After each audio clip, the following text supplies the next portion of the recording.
実証雨に強いタイヤ。横浜は濡れた路面であなたの想像以上に止まる、止まる、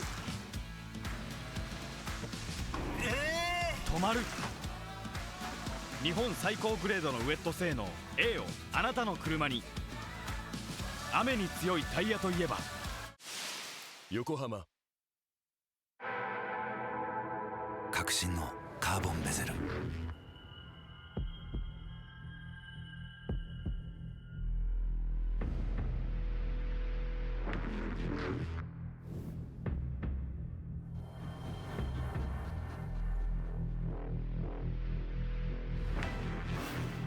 Bluetooth 搭載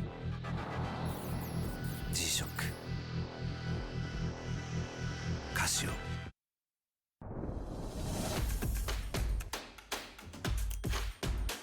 The brightness called brilliant.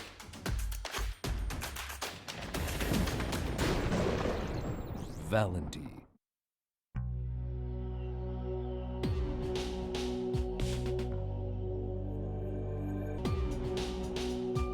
Quality of Japanese craftsmanship. Guita. What's up, guys? It's Frederick Ospo, and I use RSR suspension on all my drift cars. I love RSR. Iyo RSR Ichiban.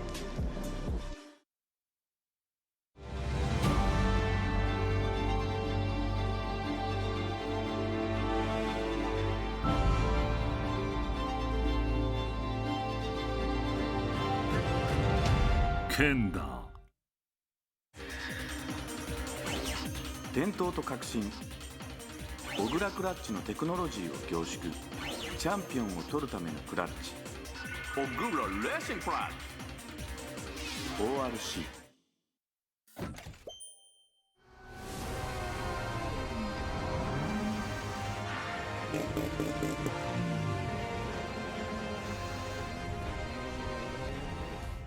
モティ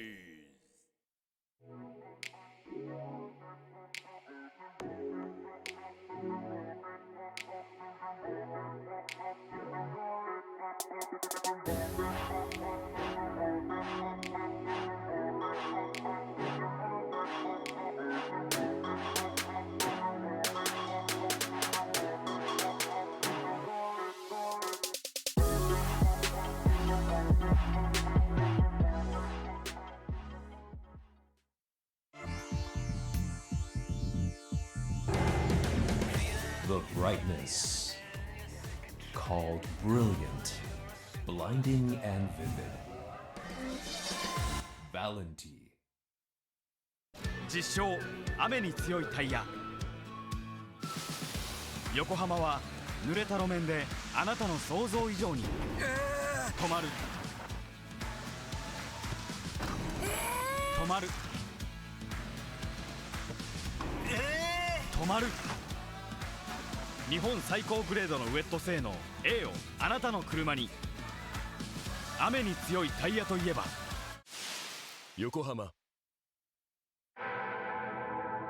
革新のカーボンベゼル。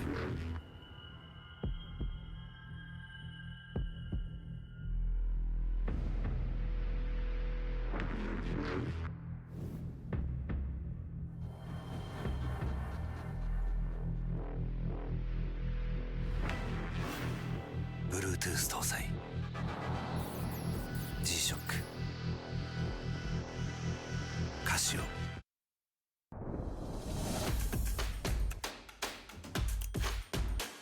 The brightness called brilliant.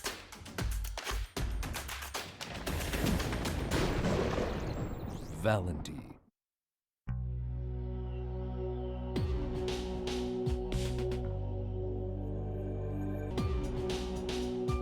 Quality of Japanese craftsmanship. Guita. What's up, guys? It's Frederick Ospo, and I use RSR suspension on all my drift cars. I love RSR. Iyo RSR Ichiban.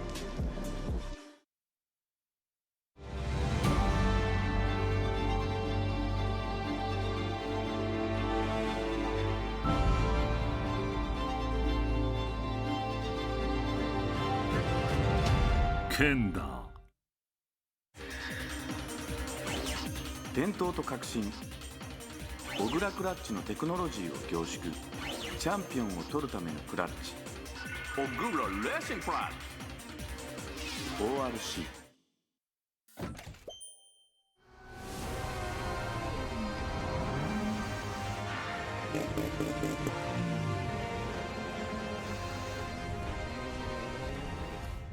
Motive.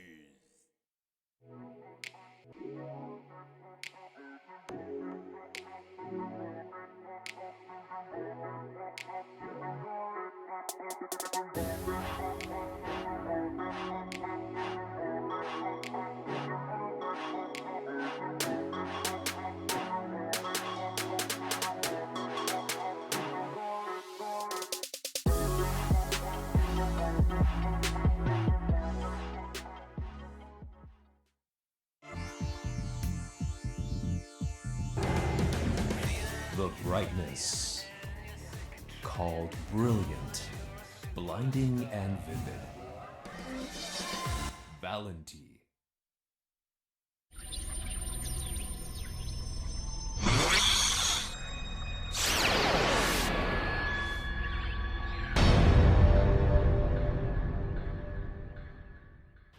Well, welcome back here to the G-Shock Presents Formula Drift Japan Round 1 here at Suzuka Twin Circuit.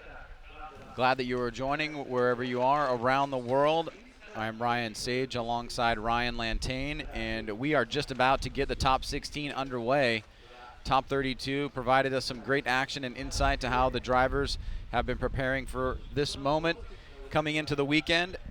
We saw a great round of qualifying yesterday with some notables sticking out on top and a few new faces as well that have lent some surprises. But Ryan, now that we have the top 32 underway and we're about to begin the top 16, what's your impression so far of the class of 2019?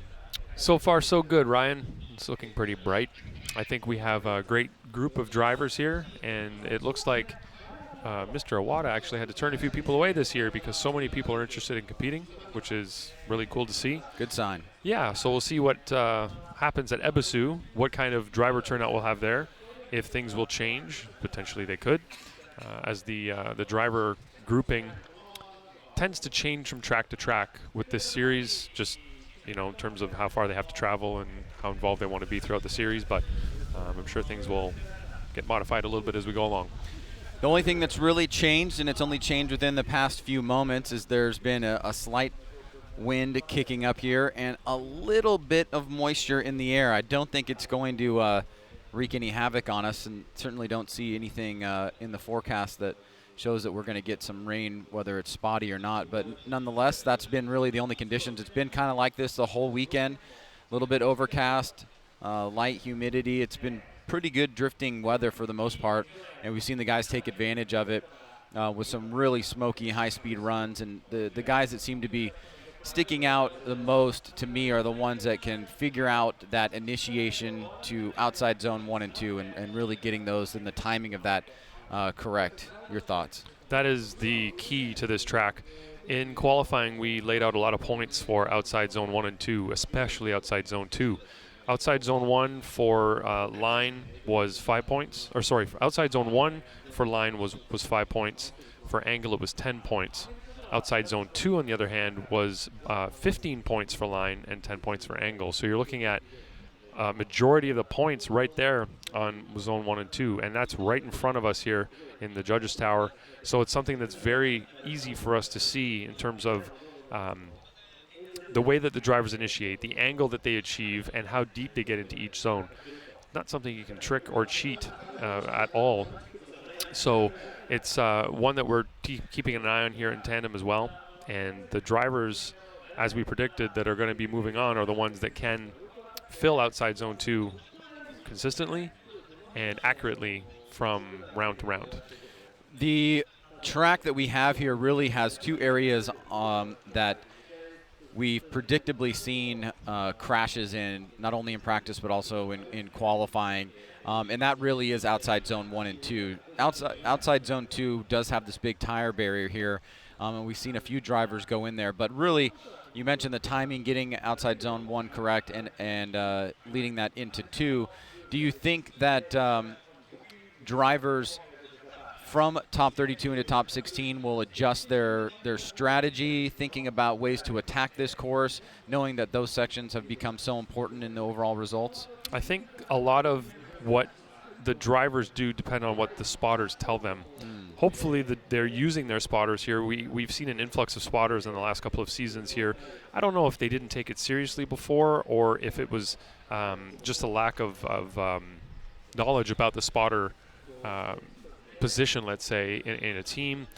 Maybe they didn't have enough personnel, but they've really allocated a lot of their time and energy to their spotters. Now, the spotters are going to be very important, whether they're listening to the live stream or whether they're watching live. They could hear what we're saying, because we do give some insight into what's going on, what drivers are doing wrong, what they're doing right.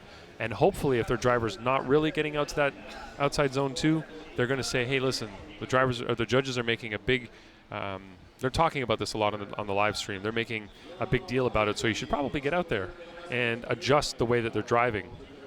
Now, the drivers that made it through top 32 by not achieving outside zone 2, if there were any, it's not because they weren't getting out there that they won. It's despite that fact. So the other driver may have made a larger error. They may have spun or gone off course or something like that, and it allowed a driver to sneak through that is not really achieving outside zone 2.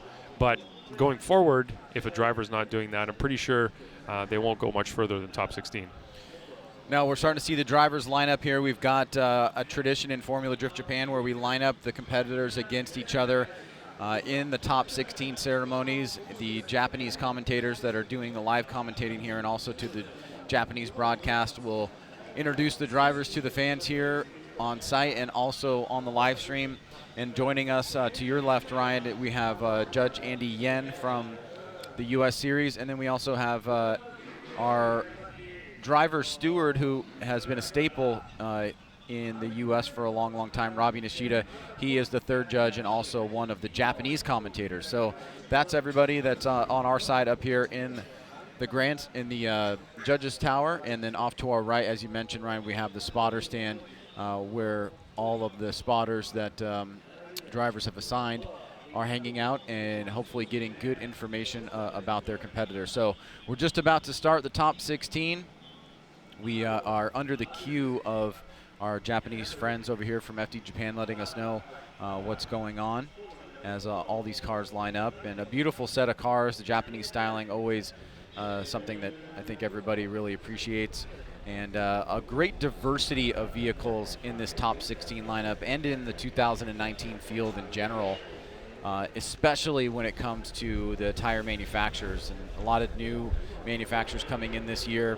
Tire regulations in Formula Drift Japan are vastly different than in the U.S., and so manufacturers bring all kinds of tires to test out here for drifting performance. So you'll certainly see drivers and teams testing out new things quite often as we line up the last few cars here to kick off the opening ceremonies.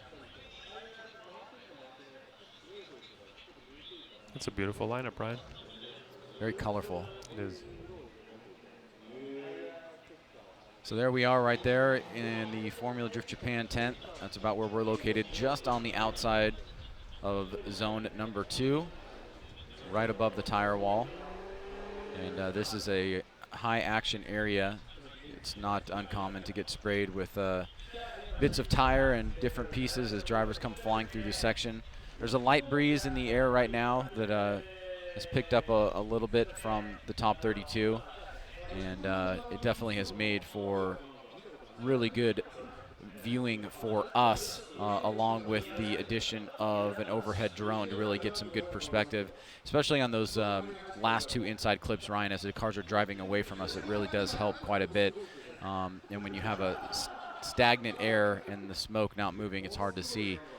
So this is ramping up to be really good conditions overall for a drifting event here. As we see some of the fans and family members coming out on course to join the top 16 ceremonies. We will wait patiently for our cue from our Japanese counterparts, and then we'll get things underway.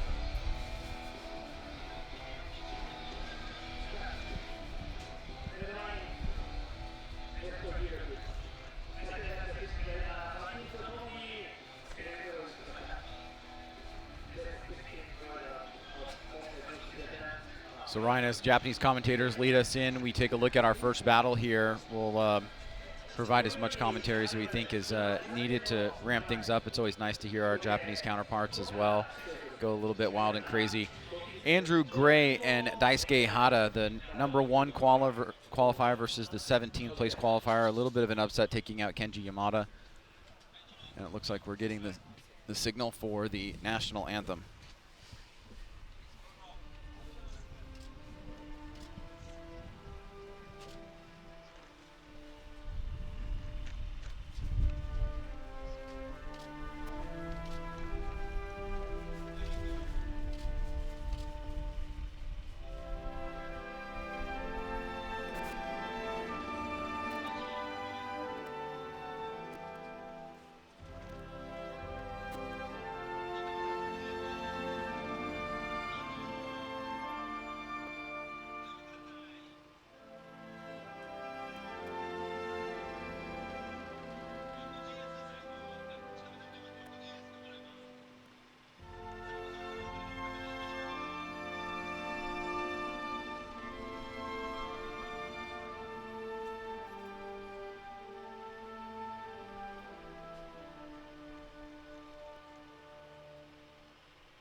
And there you have it.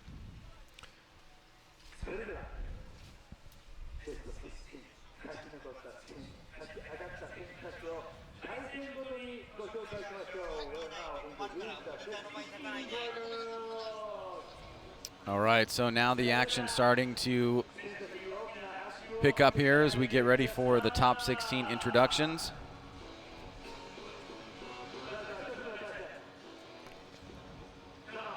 And as we mentioned, Ryan, before the national ceremonies, this is our first pair, as is Japanese tradition, lining up both drivers next to each other. We've got Andrew Gray taking on Daisuke Hara. Andrew Gray from Scotland, Daisuke Hara from Hiroshima.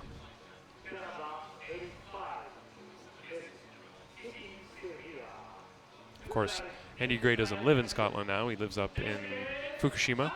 A dream for many a young drifter. Yes, absolutely. But he still has that thick Scottish accent and does speak a little bit of Japanese. Our next pair up here is Tomoki Tanaka versus Hayato Miyoshi. Miyoshi, probably the favorite of the two. However, Tomoko Tanaka did upset Shoya Saito in his battle in the top 32. Miyoshi is from Gifu, and Tanaka is from Kumamoto.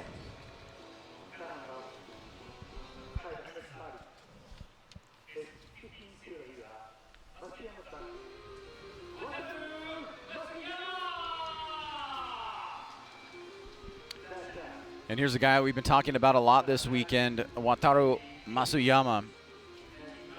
Has gotten through the top 32 jitters and continues his streak here, but he's got quite a powerhouse up against Shinji Minowa, who is the second place finisher, or was the second place finisher in 2018.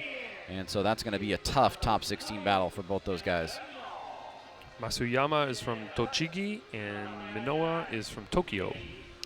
And moving right along to Benjamin Cheam taking on Kazuya Matsukawa. Benjamin Cheam looking really strong this weekend, and we saw Matsukawa take out Yasuhiro Takaki in the top 32 with that AE85. Benjamin Cheam from Singapore, and Matsukawa is from Hiroshima as well. And of course, the young kid, Kanta Guita, the number 2 qualifier, just being knocked out by Andrew Gray on his second run. He's going to be taking on Kazuka Hayashi. Yanaguida from Osaka, and Hayashi is from Yamaguchi.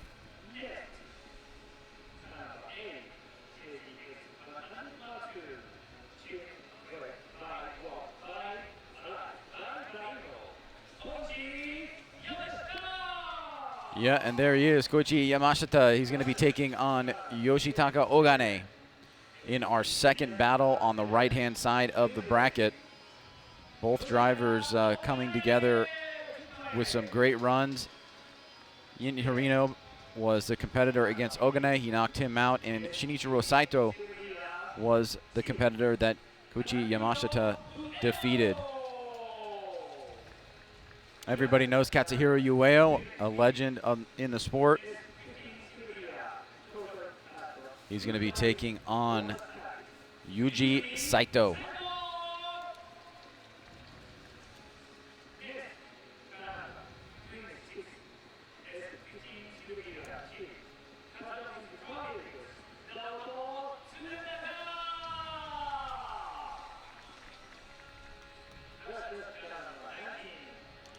And Naoto Suinaga is going to be taking on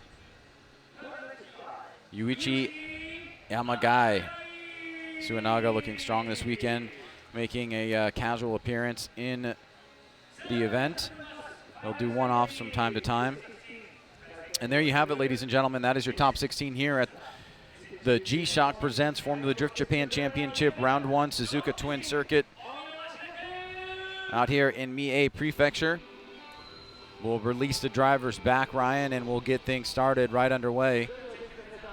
A great event on hands. Quite a few people out here. This is the biggest event that I think I've seen at Suzuka Twin. So packed hot pit and paddock, and quite a few fans lining this really cool setup here. It has a Road Atlanta style type vibe from the fan perspective. There's a number of different hills that have been kind of cut out in different sections where people can hang out and bring their chairs on both sides of the track, so depending on where you'd like to view. And that's a really cool setup. We're basically in the middle of the forest out here, a few miles away from the big Suzuka circuit, and right on the coast. About 4 or 5 hours outside of Tokyo. And we've been coming here for just about, I think, 5 years. And this has always been the first stop, and it's been a good one. So drivers heading back, Ryan. We'll let the sweet sounds of the cars take us to the hot pits, and then we will get things underway.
All right, so we will take a quick commercial break now that we've gotten the top 16 ceremonies underway. We'll grid the first cars, come right back with Andrew Gay and Daisuke Hara here at the G-Shock Presents Formula Drift Japan Championship Round 1 at Suzuka Twin Circuit.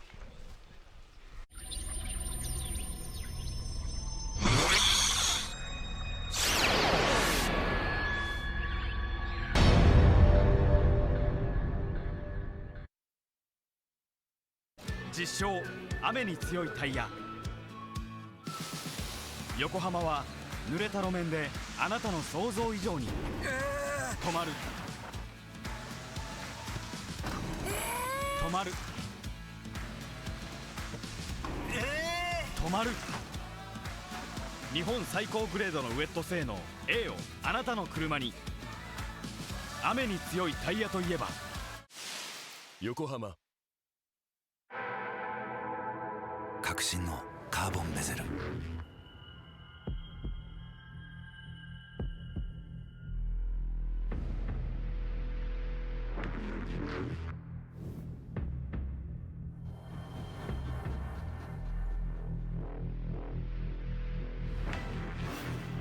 Bluetooth 搭載 G-SHOCK カシオ。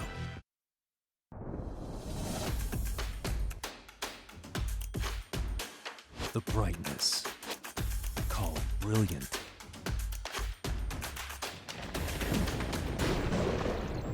Valenti.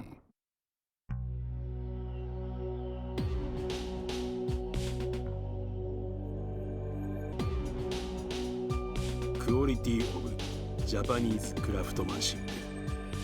Burit.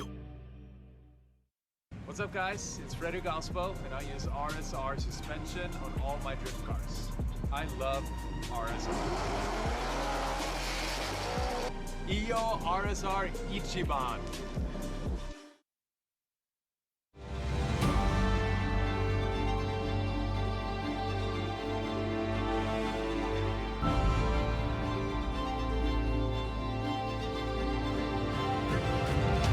Kanda。伝統と革新、小倉クラッチのテクノロジーを凝縮、チャンピオンを取るためのクラッチ、小倉レーシングクラッチ ORC。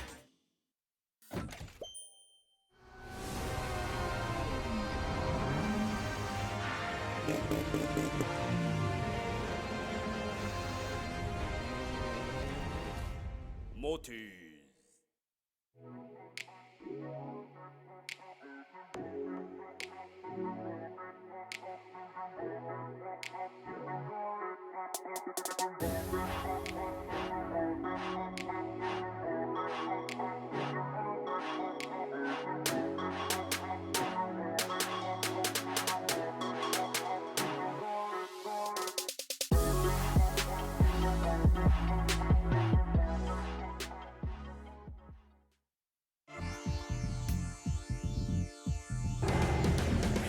The brightness called brilliant, blinding and vivid. Valenti.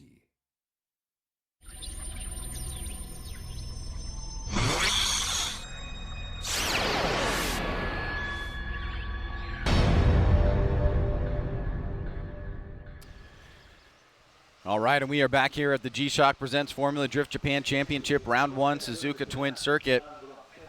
Let's rock and roll. Let's do this, Ryan Lantane. Okay, Ryan Sage, I'm ready to go. I don't see any cars, though. Usually these guys are really good about efficiency and quickness. So when we get the 30-second count in, I'm assuming that as soon as it goes live, we see cars in that burnout box. I hope that's the case, Ryan.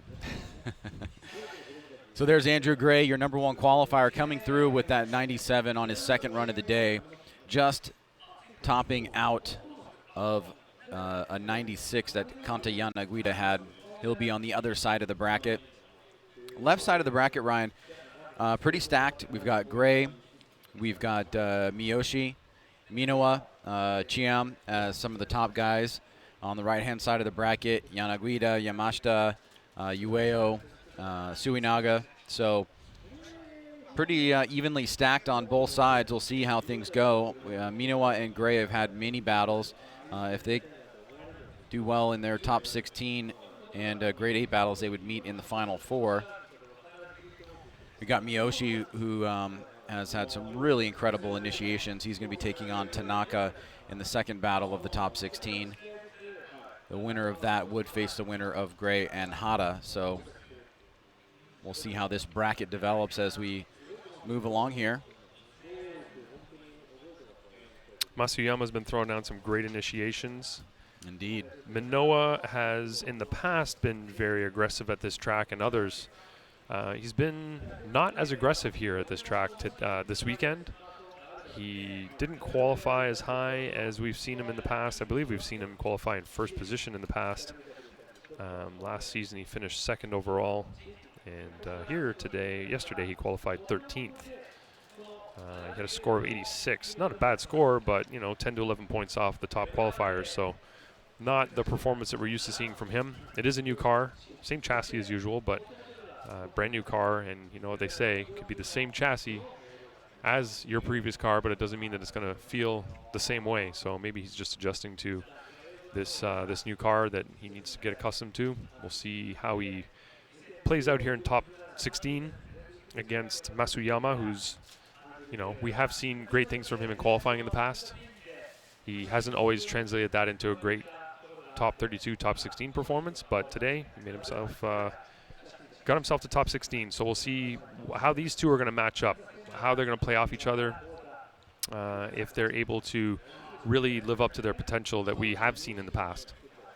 Yeah, no question about it. It'll be a good indication of how this 2019 season is going to play out, seeing how people adjust to the conditions that we have here this weekend, which are essentially perfect. I mean, the weather is really held, and we've seen very little heat variance, which has given the track a certain level of consistency. True. And now we prepare for our first battle in the top 16. Andrew Gray, the number 1 qualifier, will take the lead here against Daisuke Hada. And we are off, folks. First battle underway. Blasting through that front straight is Andrew Gray, hitting that outside zone 1 off and really filling that second outside zone. Daisuke Hada trying to make work of it, but he is falling behind as Gray, ripping through the S's, starts pulling ahead towards the finish line. And that will be advantage Gray in my mind. Ryan, walk us through this first run. What a great lead run. Watching the way he went from outside zone 2 that he filled to inside clip 1 was perfect. So look at that initiation. Pretty good on outside zone 1, really good on outside zone 2. Nice and tight. You can see here he's close to the inside as he approaches inside clip 1, which means he's not going way out wide and having to reach in to get that clip. So that's the preferred line through there. Nice and smooth. And now, of course, we do have the drone footage coming up. So you're going to be able to see from above what's going on, looking at the way that Andrew Gray is nice and smooth. The angle is consistent in his car. Getting to inside clip 1 right there. And unfortunately for Hada, he was not able to keep up to Andrew Gray. And Andrew Gray was not doing anything that would be deemed trying to get away from the chase driver. He was filling the zones, he had an angle where he was supposed to, and he did a great job in the lead. So Hada had all the opportunity to stay close to him and do a good job in the chase, which he kind of fell back on. So we'll see what happens with Andrew in the chase now. Here we go, second run. Daisuke will lead this time. Andrew pacing him down the front straight. Early initiation for Daisuke. Big e-brake pull, but back on throttle. Nice job on outside zone 2. But look at Gray. In form, backs off a little bit, then transitions back around. Final turn. Gray noses in. Looks like a little bit of a tire drop there potentially. but keeping the aggression. Good execution from Daisuke on that first outside zone. Here we go on the replay. You can see that the fact that Andrew was really fast in the lead is causing him a little bit of trouble in the chase now that he has a lot of grip behind a slower car. So you can see him surging, especially right here as he comes by inside clip 1. He kind of surges forward, falls back, surges forward, fall back. And then right here as he falls back, he actually drops a tire on the inside there just before the finish line. You're going to be able to see it a little bit better here as we look at the drone footage from way up high. In the lead position there, Hara did a good job outside zone 2. But Andrew Gray is definitely a lot closer in terms of proximity than Hara was when he was in the chase position. So the only thing you'd have to look down upon there, for Gray is that he dropped a tire at the finish. So scores coming in as we make the first battle official. Thank you for joining us here wherever you are viewing from. We've got the live stream on Facebook, also on the FD website, as well as the FD.jp Japanese broadcast, as Andrew Gray claims a scalp there against Daisuke Hara. He'll be knocked out of the top 16. A good run for him, and Gray moves on into the grade 8. So Gray needs to work on that chase if he's going to be following slower cars. He's got to be maybe giving them a little bit of room in the beginning and then catching up midway through, as opposed to being very close early and having trouble staying behind that car, because just because you have a fast, grippy car up front doesn't give you any kind of leeway in terms of gripping up in the chase position. So it's something you need to be aware of. And it looks like we did get some debris on the track from Andy Gray's tire drop there. Oh boy! And we're just going to send out our little track vacuum to clean that up. Usually we're on comms with the production and we could tell them, hey, let's get a shot of that. But so I don't know if that's going to do any good. But we have a nice floor cleaner coming out. Pretty efficient. It does a good job, especially when we have all that rubber on the ground, big chunks and everything between the events. But the brooms are my favorite, however. Yes, those are pretty great. But this guy's going to come along and vacuum all this up, and it's going to be quick and efficient. He's just not the quickest getting out to the actual dirty area there on the track. All right, so cleanup on aisle 7 taking place here as we will get our next 2 competitors prepared to enter the burnout box. That is our third battle down the row, Matsuyama versus Minowa. There's Ogane and a couple other drivers preparing. The 2 at the line right now are the next 2 up, Tomoki Tanaka and Hayato Miyoshi. And if you're familiar with Miyoshi, you'll know that he really does have an extremely nasty initiation from time to time, and out in the lead position. And given that this is the top 16 and worth quite a bit, I'm sure we'll see him pull it out. So just a few more moments here as we see the track officials starting to walk away. Looks like we've got all the mess cleaned up. I'm really sad they cut away from the cleaning procedures just as the track cleaner pulled up there. Yeah. I'd like everybody to see this. Looks like he's making a second pass. Yes.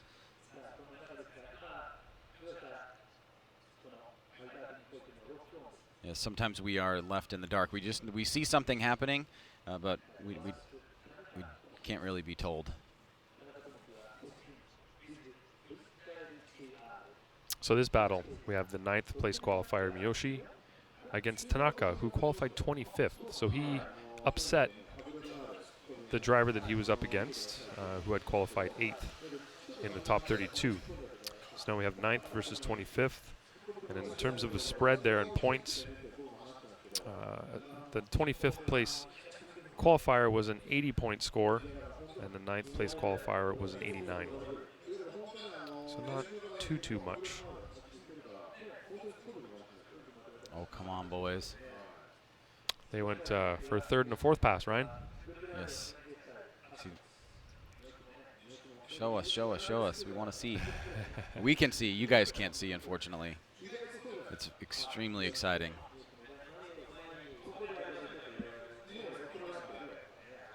He's driving at breakneck speed. Yes, a furious pace. We need to get a drone with a vacuum on it so we can just fly it in, clean it up, and it can fly away.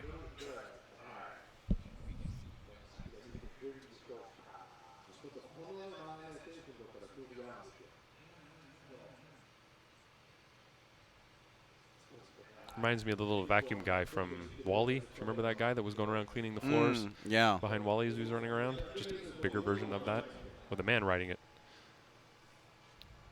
And in 5, 4, 3, 2, Slow that down a little. 1. You guys are missing all the fun action. I really wish we could tell the producers to give you that shot next time. All right, it looks like we are underway or about to be underway here. First battle between these two competitors, Miyoshi and Tanaka. I see the thumbs up, and it looks like we are ready to go.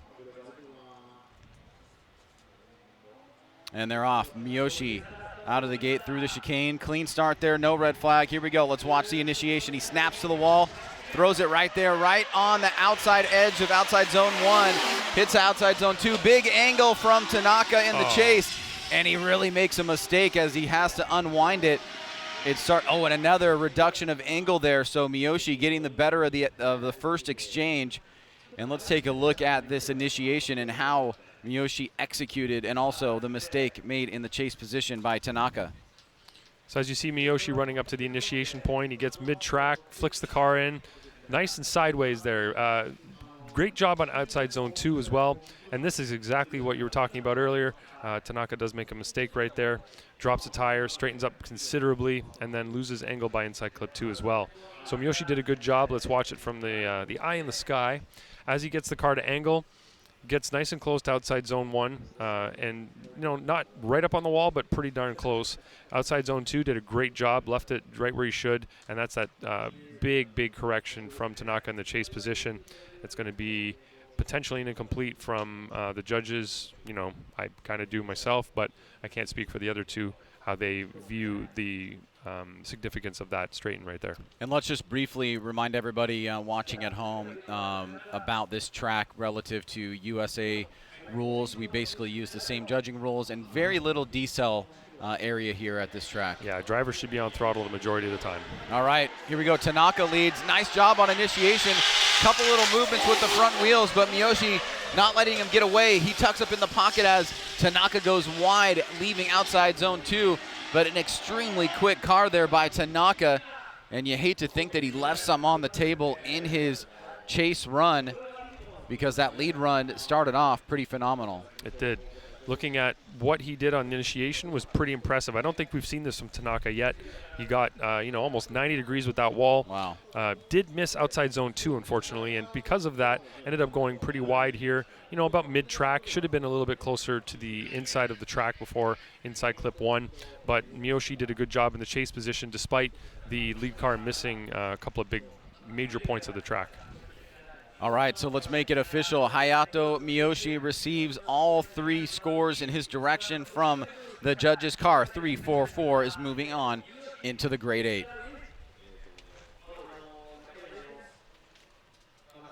All right, so another highly anticipated battle as we see our first competitor making his way up to the start line. That is Wataru Matsuyama, car number 530. Qualified 4th. He's always up in the top 5.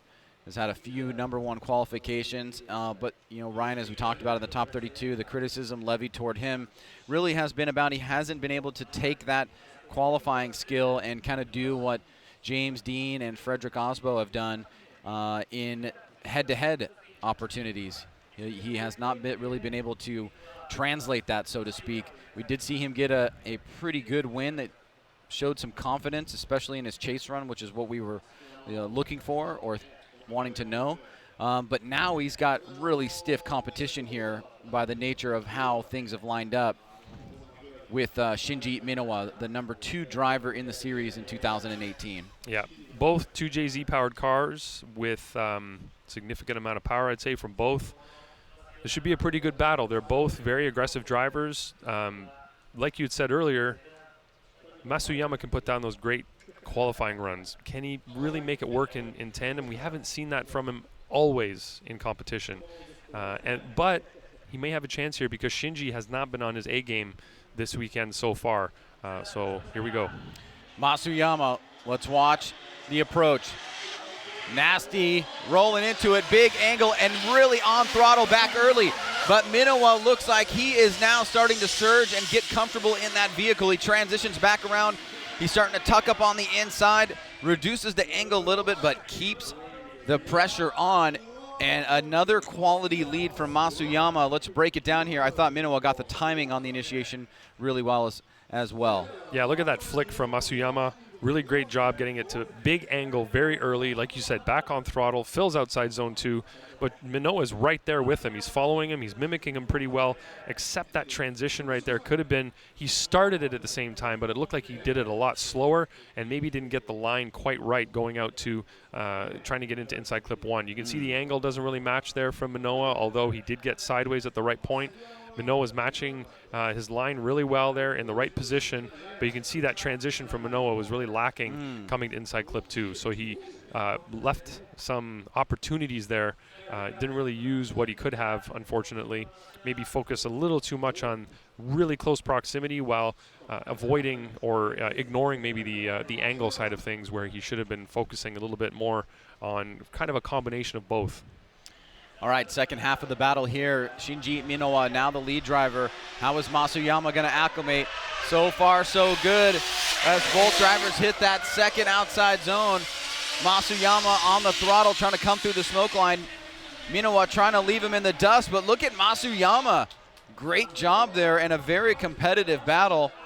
That is a stiff improvement from Matsuyama year over year. Let's take a look here at run number 2. Yes, it is, Ryan. It looks like Matsuyama's been doing some practicing in the offseason. Look at his initiation, really well timed, mimicking exactly what Minowa is doing in the lead. Minowa leaves inside zone 2 a little bit early, and as he comes through inside clip 1, you can see Matsuyama's right there, mimicking exactly what he's doing, much better on the transition and matching the line. He didn't drop a tire like Shinji did in his chase run in that same position. So in terms of matching angle, chase to lead, look at that, much better than Minowa was, and he gets nice and close there as they come to inside clip 1, mimicking him really well, following him step for step. So I think Matsuyama did a much better job, and clearly he has upped his game. This is a situation where Minowa may have had greater proximity with more duration, but made some mistakes, and the proximity compromises. made some compromises, right?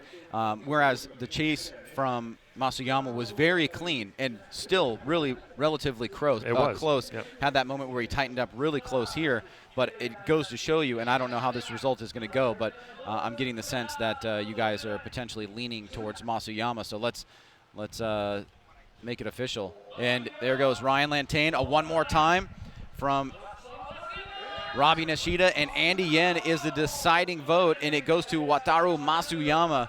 And you can see Robbie Nishida wanted to see it one more time, but both of the U.S. judges going in favor of Matsuyama.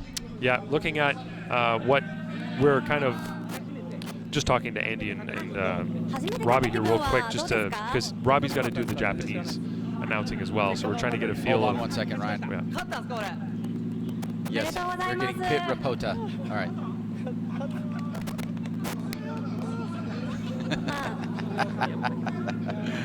フォーミュラ D では1回も勝ったことなくて毎回混ぜてたんで本当に嬉しいです。もう今日行くとこまで行ってやります。応援してください。おめでとうございます。応援しております。 So he's very excited because he's never beat Shinji Minowa before. All I saw was a sign pointed towards me that said PIT pit dash REPOTE. Yeah, pit reporter. I knew that meant pit reporter. Yeah. Good translation, right? Yeah, so Matsuyama's very excited because he's never beat Minowa in competition before. So this is his first time in all the different series that they've run in, and of course in FD Japan as well. Well, you know, that is a big accomplishment for him, especially last year where I think his chase runs were a letdown to him, and he has made some strong improvements. But let's move right along to our next battle. Benjamin Cheam and Kazuya Matsukawa. David and Goliath battle here. Here goes Benjamin Cheam. He floats it out to that second outside zone. Matsukawa does not want to let him get away, but Cheam gets on the throttle, ripping through the course, and a little bit of separation there towards the end. Let's take a look at the line. It looked like he was driving the correct line there, not trying to get away. He did a great job in the lead position. Oh, the chase driver looks like he hit a cone in the chicane. So the lead driver, Cheam, nice and wide, outside zone 1 and 2. He actually went a tire slightly over the line there. He did a great job of staying at angle. You can see the chase driver there. Hopefully we get the drone shot just to see the angle that he went through inside clip 1 with, and this is perfect. This will help us see a lot of the things that happened on course that we couldn't see through the smoke. So Benjamin Cheam, nice and wide there. You can see that Matsukawa right here drops a little bit of angle twice, and going by inside clip 1, very low angle. And having a hard time keeping up with Benjamin, despite that 1GR engine that he has in that AE85. That's the 4-liter V6 from an FJ Cruiser, so it's a pretty sizable engine for that little car. And it looks like we're going to have to change it up here and see if Benjamin's car is really fast or if Matsukawa just made a mistake in the chase. Now that we changed positions, kind of like with Andy Gray earlier, you've got a potentially faster grippier car in the chase. How's he going to adapt? Right. Well, let's watch that adaptation here. Nice flick. Oh, he's off outside zone 1. Better on outside zone 2. But Benjamin Cheam is using that power and grip to stick it right to the back bumper. Both drivers very tight on that first inside clip. Look at Benjamin Cheam really pushing the pace there through the finish line, not letting off. And it just looks like he overpowered a bit there in this second run. Yeah, so it may be a case of a much faster Supra in the chase position now, and how well is he really adapting to what the lead driver's doing. You can see the lead got into outside zone 2, but not 1. Benjamin Cheam maybe did a little bit better on 1, but missed 2. And as they transition here, Benjamin had a bit of a bobble, dropped a tire there, but I hope we get yes, we are going to get it. So looking here at the overhead shot from the drone, you can see Matsukawa in the lead position, off outside zone 1. Benjamin then misses outside zone 2. Gets nice and close there, coming by inside clip 1. Matsukawa not really running with a whole lot of angle through there, but pours it on through the second portion of the inside clip area. The smoke line perturbations are really apparent from that shot up there. You can really see when they are spinning the tires at a very high wheel speed as opposed to kind of letting it float out or just moderating the throttle. Let's make it official here. Benjamin Cheam versus Kazuya Matsukawa. Another one more time from Robbie Nishida, but again, very same voting record of the last battle. It is going to go majority to Benjamin Cheam. Did you want to say something? You're looking at me like I said something retarded. No, not at all. Just looking at you, Ryan. You look good. Admiring your beautiful vocal skills here. So who's up next, Ryan? We have Jana, Guita, and Hayashi. Well, up next is CM. So we're going to take a quick break. G-Shock presents Formula Drift Japan Round 1 Suzuka Twin Circuit. We'll take a quick break and be right back for the second half of the top 16.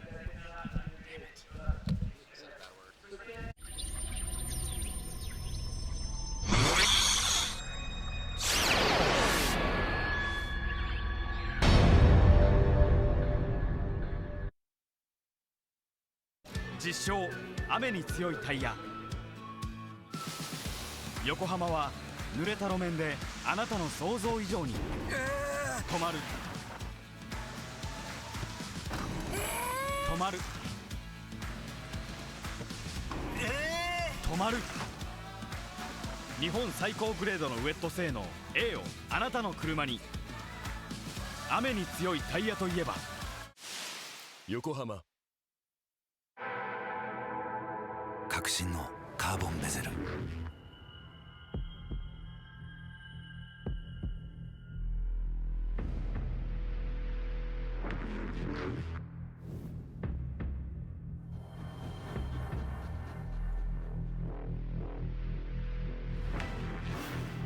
Bluetooth 搭載 G-SHOCK カシオ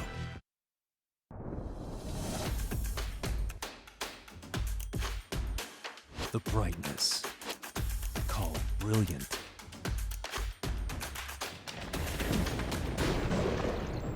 Valendy.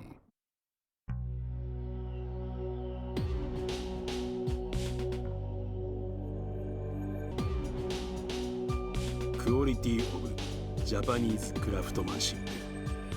Burit. What's up, guys? It's Frederick Ospo, and I use RSR suspension on all my drift cars. I love RSR. Iyo RSR Ichiban.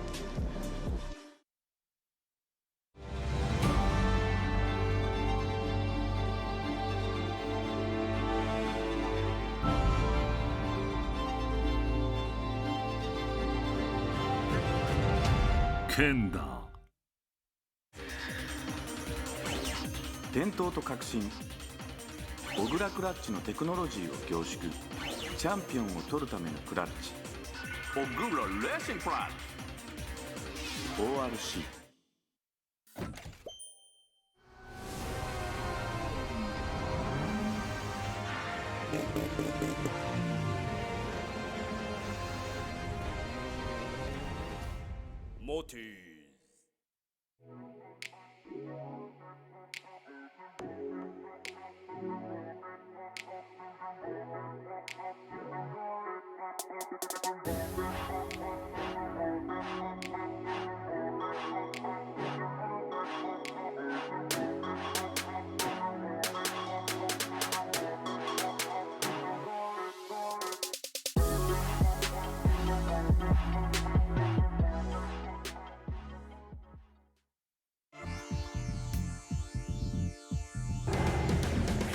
The brightness called brilliant, blinding and vivid.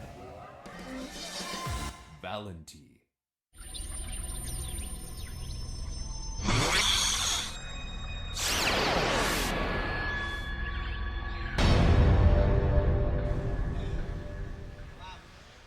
All right, and we're back here at the G-Shock Presents Formula Drift Japan Championship, Round 1, Suzuka Twin Circuit.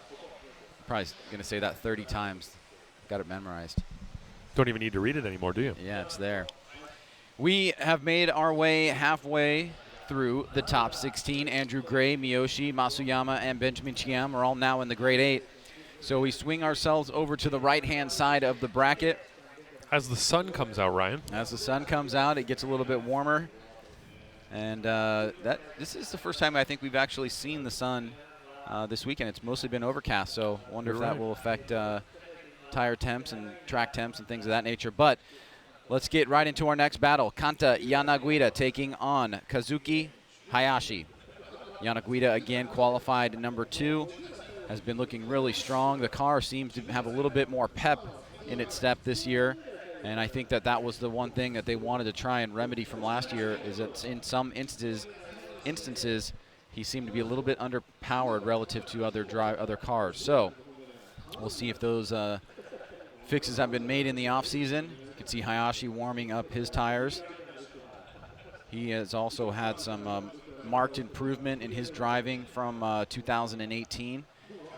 Came in as the kind of mid-pack, 15th place in qualifying. But a lot of hype on the young Kanta Guita. Many people watching his rise. Came out with a large group to Irwindale last year, about 15 strong contingent from Formula Drift Japan to watch the final round of the U.S. Championship, and really wants to get to the U.S. someday competitively. So don't be surprised if you see him at some point. He does have that American flag on the door, Ryan. He does. He's giving us some... a bit of a sign, right? Yes. Yeah. So Kanta finished the season last year in 7th overall, and Hayashi finished in 21st overall. The season is young right now, but they have the whole season to try to work their way up to the top, and it looks like we're ready to go for this battle right now.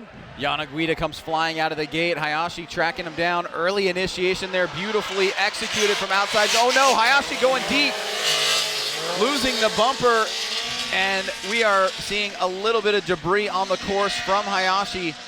His bumper, I think, was taken out by hitting the tire wall right here in front of us ever so slightly. It did have a slight impact, but let's take a look at it in a little bit more fine-grained way.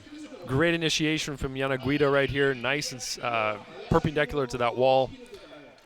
Hayashi got dangerously close to that tire wall there. He actually dragged a set of tires onto the track that his bumper kind of caught as he went by. Definitely went deep there. So watch Jana Guita here, nice and sideways, beautiful job. Hayashi overshot a little bit, lost a bit of angle there as he hit that tire wall as well. Fell behind and hasn't, from that point on, wasn't really able to keep up. Could not catch back up to Jana Guita, and that'll be kind of poor from Hayashi's side in the chase position. Jana Guita now needs to better what he did in the chase position. Hayashi needs to better what Jana Guita did in his lead position. And to do that, Hayashi's going to have to get very close to outside zone 1. He's going to have to be rubbing the center of that back bumper on the wall. Wait, he doesn't have a back bumper anymore. You know what I mean. He needs to be very... it's going to be the bash bar now. Bash bar, I guess, yeah. You want to be really perpendicular with that wall as much as possible. Use that angle to get the car positioned properly for outside zone 2. He needs to be more accurate than he was in his chase run, though. Can't drop tires and drag half the wall out into the track with you to make that work. So Hayashi San's rear bumper now heads to the start line as the sun really creating a lot of glare. I wonder how much it's affecting the drivers, but it just got really bright really quick. All right, light goes off. Hayashi taking the lead against Jana Guita. Flying down that front straight. Early initiation, slow rolls it. Big e-brake pull, but he misses outside zone 1 and 2. Good adjustment by Kanta Jana Guita. He tucks up on inside in the pocket. Switch back around and stays tight. And Jana Guita, I see the judges shaking their head like that was no matchup there. A mistake from Hayashi taking a tighter line, but Jana Guita quickly adjusts and keeps the proximity on. Last year, Jana Guita was a bit of a threat. Now Jana Guita, watching what he's doing right here, right now, this is incredible. The amount of mimic that he's doing behind Hayashi, even though Hayashi's not going where he's supposed to, the way that Jana Guita is positioning his car, the way that he's able to move out of the way to let Hayashi make his transition and then reposition himself. Very impressive driving from Jana Guita, from this young man. I think he has a bright future ahead of him if he keeps this up.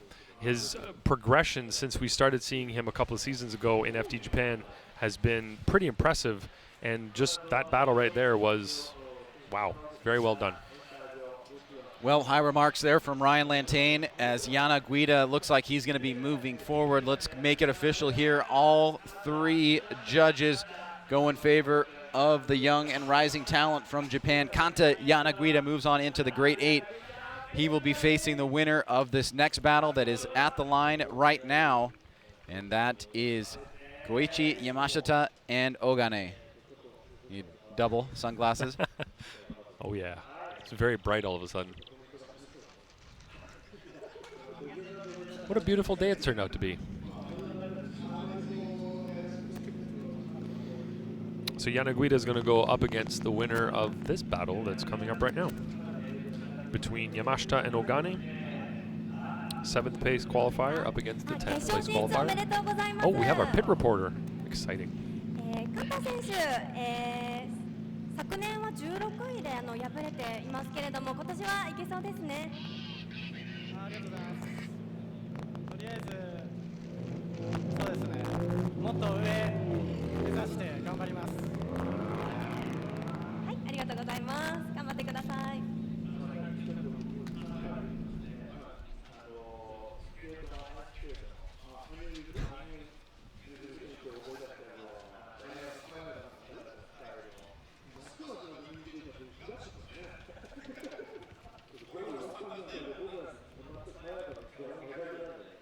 All right, so some good pit reporting there. I'm sure some very wise and elaborate words were spoken. Some good insight. Yeah. All right, here we go. Yamashita, Ogane. Yamashita comes down, initiates, slow rolls it. He misses outside zone 1, better on outside zone 2. But Ogane was staying with him through that section of the course. Both drivers trying to transition a little bit less angle there from Ogane through that last section of the course. Did Ogane straighten before the finish line? It's kind of hard to tell through the smoke, but hopefully the replay will pick it up for us. It looks like he definitely had some reduction of angle there. I don't know if it went completely to zero axis, but let's take a look at it again one more time from the same shot. Looking at his initiation, Yamashita is in the lead position. After watching a driver like Jana Guita's initiation, it looks slow. But he did a good job of getting the car to angle in that slow and controlled manner. He did eventually get there. It just wasn't as quick as we'd like to see from him. And then looking at as outside zone 2, not the prettiest. Could have been deeper into outside zone 2 earlier on. But in the chase position, it looked like Ogane made a bit of a mistake going towards inside clip 2 on his angle. Not the prettiest. How dare you? Depends who you're talking about, Ryan, you know. Depends who's defending that person and who doesn't like what you're saying. How dare you? How dare you? All right, so switching things up here. Ogane now in the lead position. Second half of the battle underway. Right-hand side of the bracket. 3 battles left after this before we get to the grade 8. Excuse me, 2 battles left.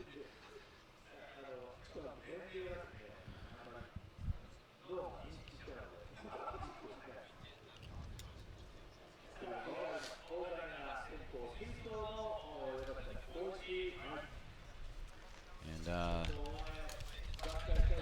gracious. Bit of a breeze there, Ryan. You might want to hold on to your paperwork. All right, so it looks like our starter is backing out of the way. We are now set for the second half. Ogane blasting out of the chicane. He is trying to get a lot of speed and does a great job on that. Very deep. That first outside zone executed well. The second a little bit too deep. Yamashita trying to make some adjustments here. And you can see Ogane goes very wide on that last inside clip, and that was an opportunity for Yamashita to take advantage of it and get up on the inside. Ogane came very deep into outside zone 2. I heard you make a little noise there, Ryan, like you got a little worried. Got in there early, overshot it a little bit, but managed to stay off the tire wall. Correction and angle right there coming into inside clip 1. Yamashita was with him all along, though. Didn't let him get away. Are we going to get an overhead shot on this one? We're not.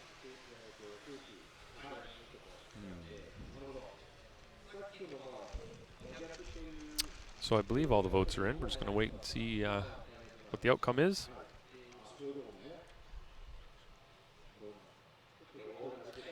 All right, scores are in. Let's see how the judges reacted, and that is enough to get the win. Koichi Yamashita, after the big mistake by Ogane in the chase position, looks like he is going to be smooth sailing into the grade 8.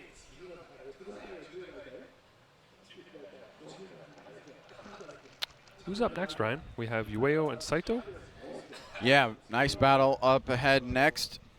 Third place qualifier Ueo against 14th place qualifier Saito. And it's not that Saito, if you're wondering. It's one of the other 3 Saitos we had competing this weekend. Apparently Saito is a popular last name in Japan. Maybe it's the Japanese Smith.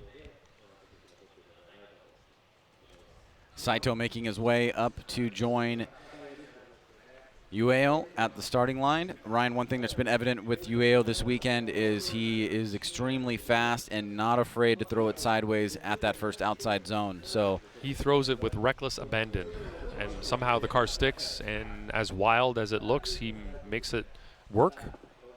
Gets through outside zone 1. We have seen him miss on a couple of occasions, though. It's not always as accurate as one would hope, I guess. But we'll see how he is able to pull it together now. Here we go, Ueo, and you can see that car just shifting through the gears. Good initiation, slow rotation, but nice job on the line. Saito trying to get through the smoke line. He comes bouncing through inside clip 1, reduction of angle through inside clip 2. And it wasn't the quick rate to angle initiation that we have been seeing from Ueo, but it was still pretty solid. He was flying down that front straight into initiation. Yeah, we built that initiation way up, and then he ended up not being as aggressive as usual, but he did get the car to a decent amount of angle. You can see there right on the yellow line, the outside line with his tire. Saito did a good job until this point, but unfortunately lost a little bit of angle there, and at the very last inside clipping point, it looked like he also had low angle. We do get an overhead shot for this one, which is phenomenal. So, as you see them coming up to initiation, you'll see that Ueo is not getting that initiation that we're used to seeing from him. But Saito here, there was a bobble from the lead car as well at that point. You see Saito in the chase position. Actually didn't look as bad from up top. Maybe he did better than we thought. Well, that's what we have all the cameras for. Yes, sir. For you to make your analysis. All right, so mixing things up here. Both drivers back at the line. Ueo coming off a highly anticipated battle with Kazuya Iizuka, the wide body Audi that everybody wanted to see drift. Pretty awesome build. Here is Saito. He throws it up against the wall, a little bit short, but deep into outside zone 2. Ueo about half a car length back, now starting to put the pressure on. But Saito getting through this course pretty well. Oh no, there goes Ueo offline and loses some ground there towards the end. Let's take a look at it one more time. And a bit of a back and forth battle with both drivers making a couple little mistakes. Yeah, it doesn't look like either one of them is being as precise and accurate as they have been or could be. I liked his initiation here. Saito did a good job in the lead position, getting the car sideways. Missed zone 1, did great in outside zone 2. As he transitions here, you can see Ueo actually had a bit of a correction there on angle when he was rotating the car to get to inside clip 2. So here's our overhead shot that we all love so much. Yeah, good initiation from Saito there. Gets to the outside of that zone, to the line, which is what we're looking for. Low angle at inside clip 1, but managed to get out there anyway. Yeah, so in the lead position, looks like he made a couple of compromises there. Ueo, his proximity varied slightly, but did a good job.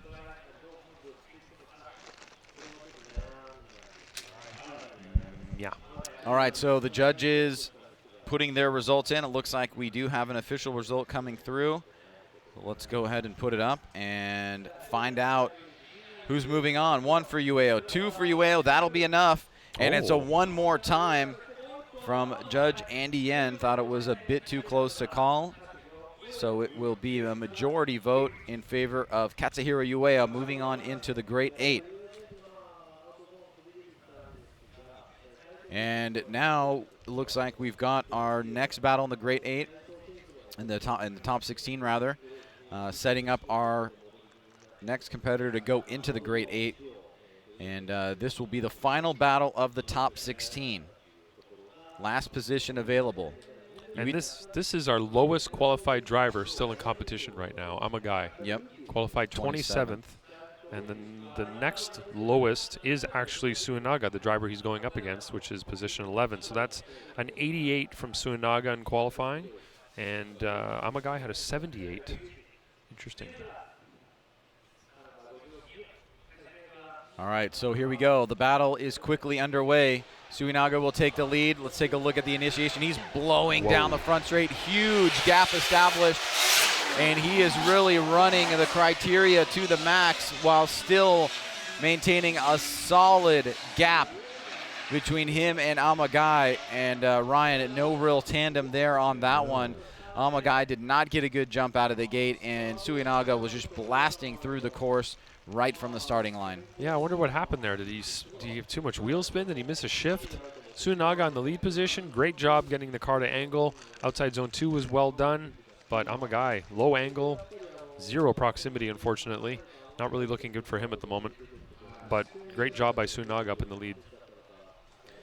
All right, so we'll mix things up here. I think that was the biggest disparity we've seen so far in competition in terms of the distance between the two vehicles on one of the 2 laps.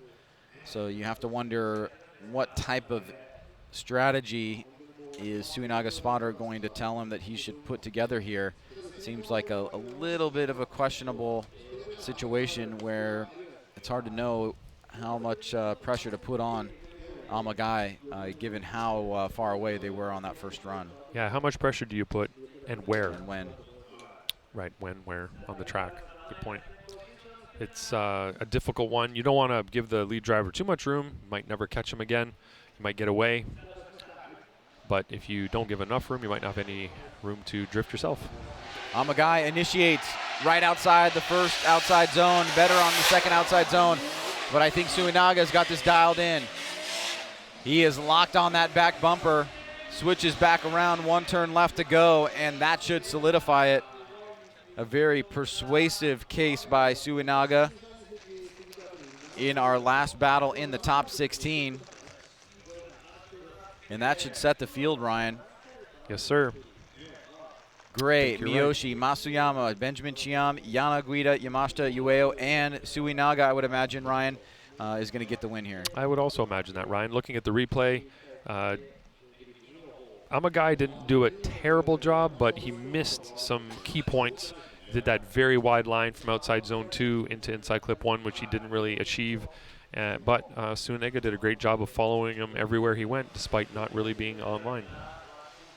Unanimous vote goes the way of Naoto Suinaga, car number 26.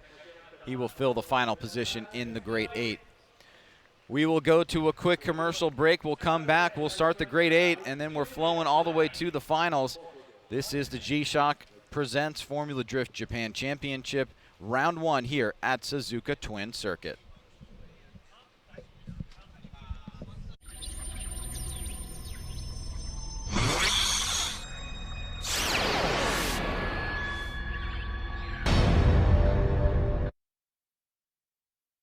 実証雨に強いタイヤ。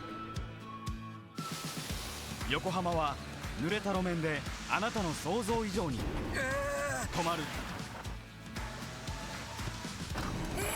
止まる止まる。日本最高グレードのウェット性能 A をあなたの車に。雨に強いタイヤといえば横浜。革新のカーボンベゼル。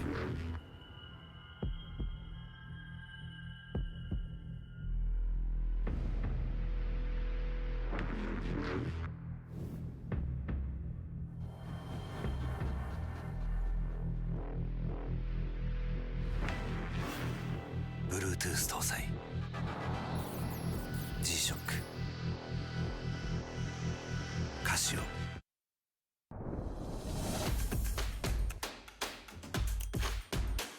The brightness called brilliant.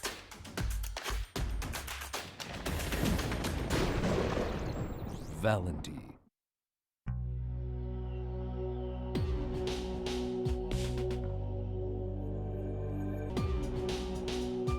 Quality of Japanese craftsmanship. ブリッド。 What's up, guys? It's Frederick Ospo, and I use RSR suspension on all my drift cars. I love RSR. Iyo RSR Ichiban.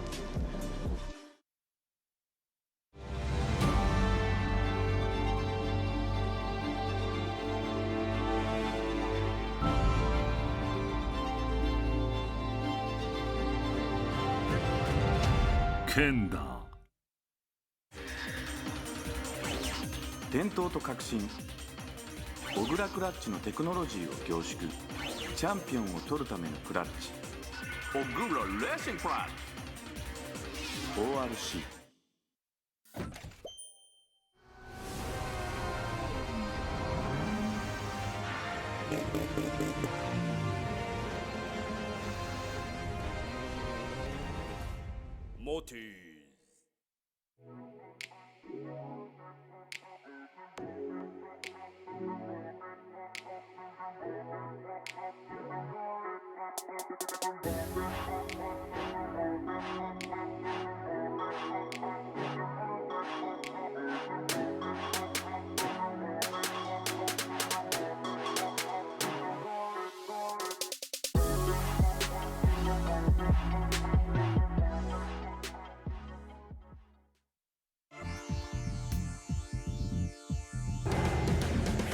The brightness called brilliant, blinding and vivid. Valenti.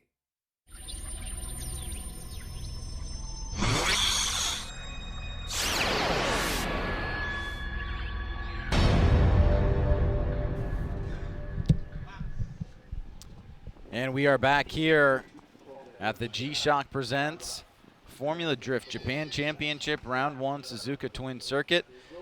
We're into the Grade 8, Ryan, and it is the number 1 qualifier up against the number 9 qualifier. Gray versus Miyoshi. A good battle here. Some people think there's only a handful of drivers that can really beat Andrew Gray, even in the best conditions. And a locked-in gray is a dangerous gray. There's really no question about that. Multiple championships in the series. Basically lives at a track, and one of the more world-famous tracks. So he is a drifter's drifter in more ways than one. So he's developed a heck of a set of skills, and also his reaction time and his intuition is phenomenal. So. And when he competed in the U.S., he did compete in a similar car, but that car was really not as dialed as he would have liked it. He really did not get a true opportunity to show his skill in the U.S., and for those that got to see it there and have not seen it here, it really is something to bear witness to. Yes. All right, Andrew Gray, Miyoshi taking off. Gray blasting right at the edge of outside zone 1. Miyoshi trying to follow him through outside zone 2. But look at Gray. Incredible grip and speed blasting through the course. Miyoshi's going to swing very wide. Oof. Right past inside clip number 2. And with the sun out, there's a refraction on the smoke that is really difficult to see. But we'll take another look at it here. I think Miyoshi's going to go very wide, almost off course. Yeah, like we were saying earlier, Andrew Gray, the best part about what he's able to, it's one thing to be able to put one great run together, but to be able to consistently repeat it is another. And he put together a 97 in qualifying. Right here, he's running definitely a run in the 90s in the lead position. So very, very difficult to compete against a guy that's so consistent at such a high level. Looking at his initiation, he gets to angle really well. You can see right on that wall, and then outside zone 2, great job. Miyoshi made a couple of corrections there in terms of angle. Andy, great job getting that inside line to inside clip 1. Miyoshi way wide at inside clip 2. Missed that clip altogether, and proximity-wise, wasn't really much of a tandem to be had through the majority of the track. So Andrew Gray has not a lot of work to do in the chase to outdo Miyoshi's chase, but Miyoshi has a lot of work to do in the lead position right now to outdo what Gray did in his lead run. All right, let's see that initiation here from Miyoshi. He's got a good one. Ooh. Nice angle there. Oh no, Andrew Gray gets held up there. And a very unusual circumstance that we're gonna wanna go back and take a look at. And even with that mistake, Gray was at his door. But that is gonna be probably the defining factor of this battle. Let's take a look at it again. What happened, Ryan? Looking at what Miyoshi, we have to see what he did in the lead position. Andrew threw the car in there. It didn't look like Miyoshi slowed down, but it looked like Andrew maybe was a little aggressive on initiation and had to get on the brakes, which over-rotated himself and caused him to not be able to continue around that first corner in drift. So thankfully we have the drone view. It's going to give us the best view of what happened here. Looks like he didn't really get to angle. It's hard to tell the speed of Miyoshi, just because Andrew's so fast. But it looks like Gray just didn't get to angle at the same time and was surging forward just initially at first pass. I'm going to ask if we can get that aerial replay one more time.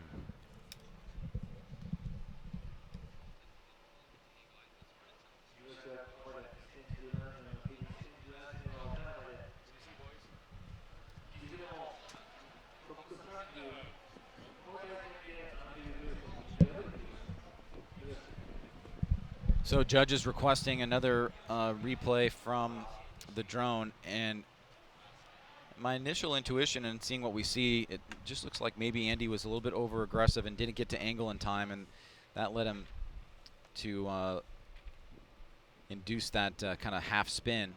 So here it is again one more time. What's that? You want it one more time? Yeah. Are we going to send, oh.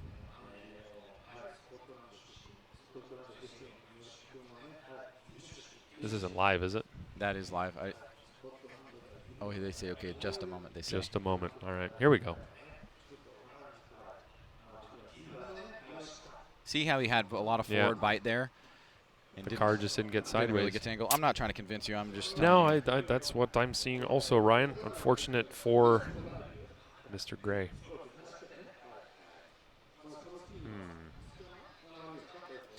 All right, so a really sticky one here for Andrew Gray, as the judges will have to give us a result now.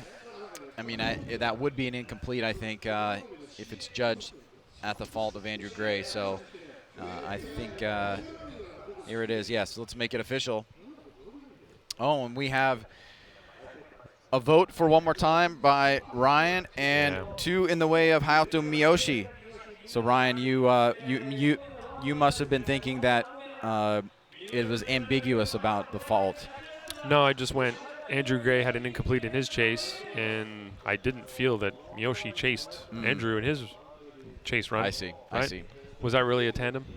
Yeah, gotcha. That's the way I'm going with it. Not trying to give Andrew an advantage in any way or an opportunity, but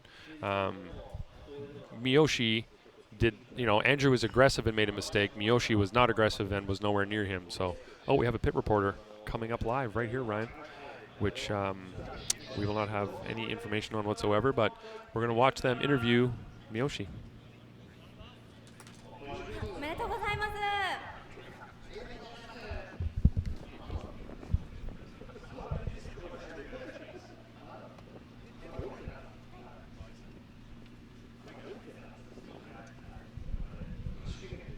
So Miyoshi is going to be very ecstatic here. He is going to be the beneficiary of the presumed mistake from Andrew Gray, and let's go to our pit reporter. すげえ嬉しいです。はい。まさかアンディがミスったんだ。マジでちょっとびっくりです。はい。はい。ちょっと後追いの時はちょっと気持ちがやっぱ出て踏みすぎちゃったんで。ありがとうございます。おめでとうございます。はい。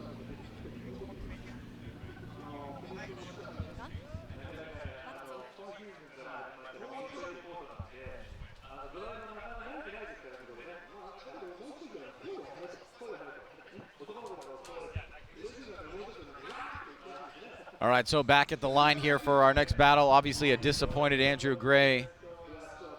And you can see he's talking to some of his friends and teammates there. It is going to be an early outage for him, just making it into the Great 8. Not a bad way, but when you're chasing a championship, it's got to be Great 8s or better. So he at least got to that point.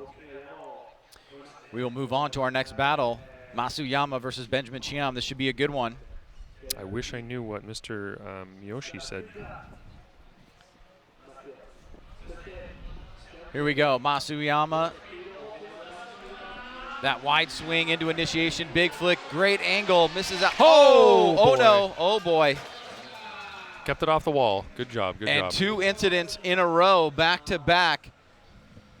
One that resulted in an incomplete from Andrew Gray, but this time we've got contact, or collision rather, in the technical term.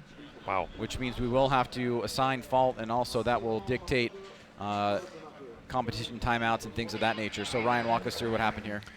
So as we watch the initiation, Matsuyama, great job getting the angle, and it looks like Benjamin is a little bit too aggressive coming inside, trying to stay really close on initiation, and he ends up making tire-to-tire contact, which sends Benjamin's car into the air. So as we watch from the eye in the sky, see what kind of initiation we've got here.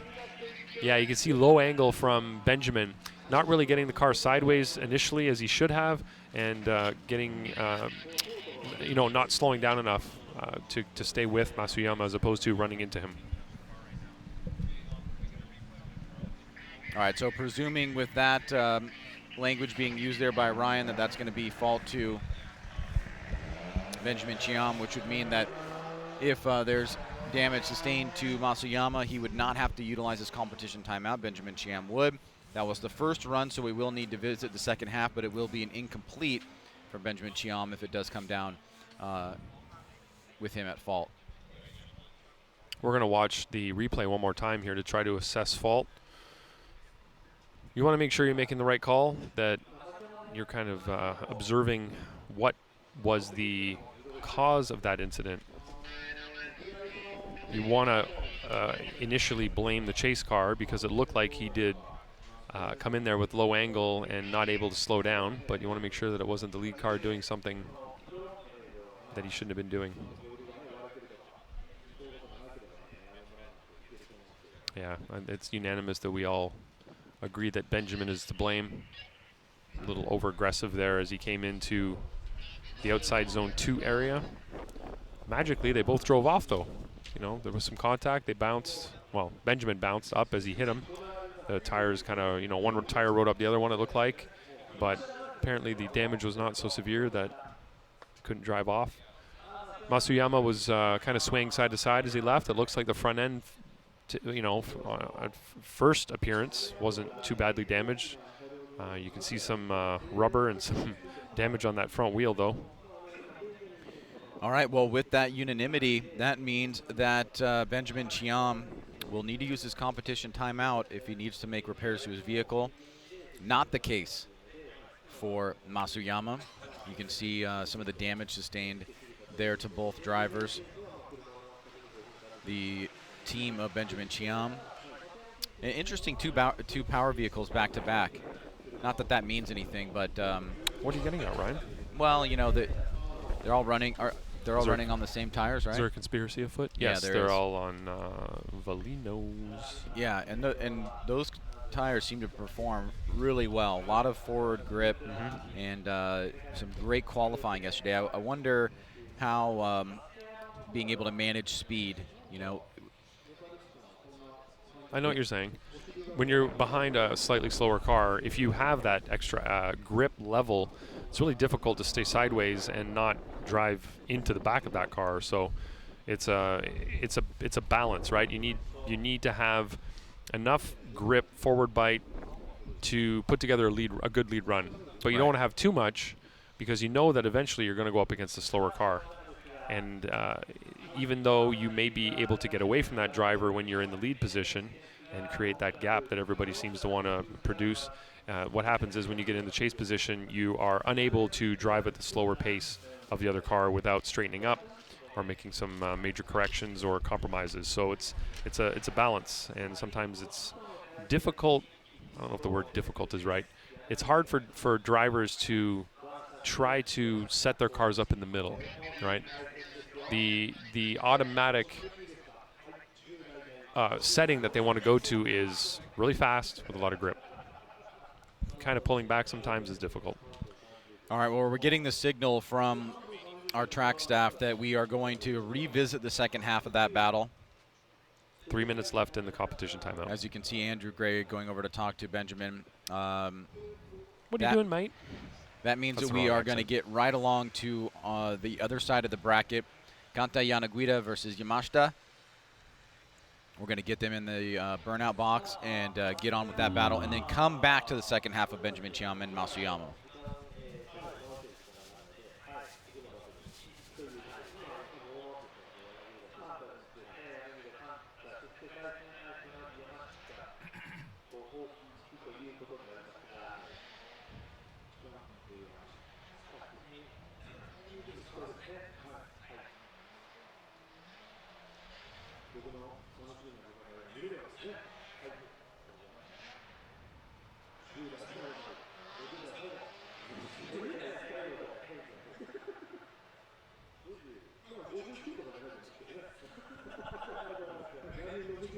All right, so Kanta Guita making its way to the starting line, right underneath the start arch. Yamashita will be the next out of the burnout box, heading up there. Quickly rolling through this top 16 competition, and no shortage of excitement so far. A couple wrecks, some great tandem, one or two cars going off course. Some nice entries, kind of more or less, you know, in line. Yeah. That's what you'd expect.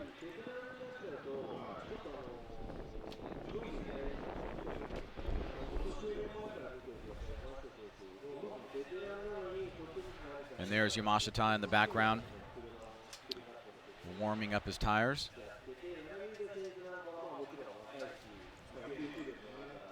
And we'll get this bad boy underway. One driver in the Final Four so far, that is Miyoshi. The weight is leaning in the direction of Matsuyama in the Benjamin Cheam side of things so far because of the fault accrued to him, accrued to Cheam. And this is the beginning of the right-hand side of the bracket. We've got Yueo and Suinaga next.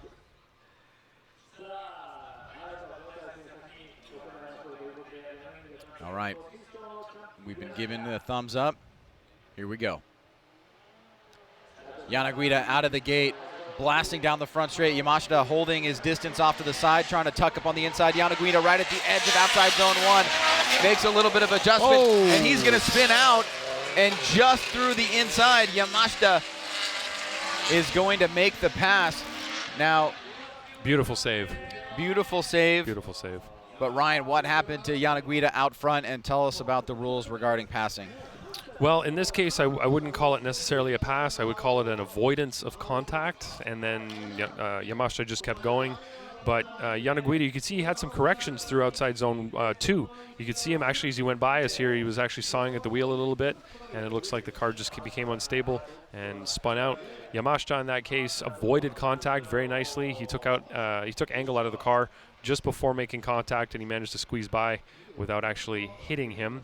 So right there you can see he just squeezed through. Maybe they had a little touch there, but nothing too major. And at that point the run's over, so neither one of them needs to keep drifting, but they both did anyway.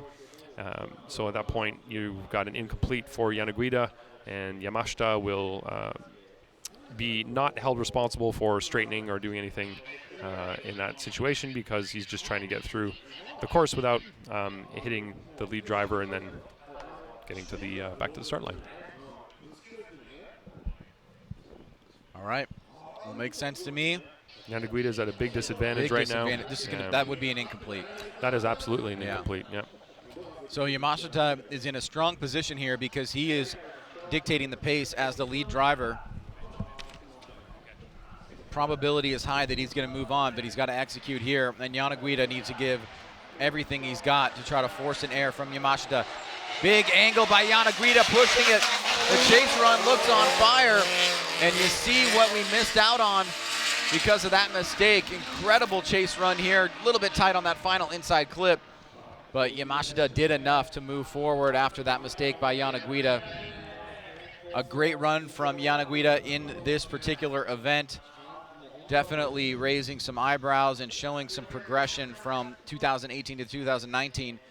Love that flick, big angle there, but Ryan, unfortunately, that mistake is going to be too much. Yeah, he unfortunately beat himself in this battle right now.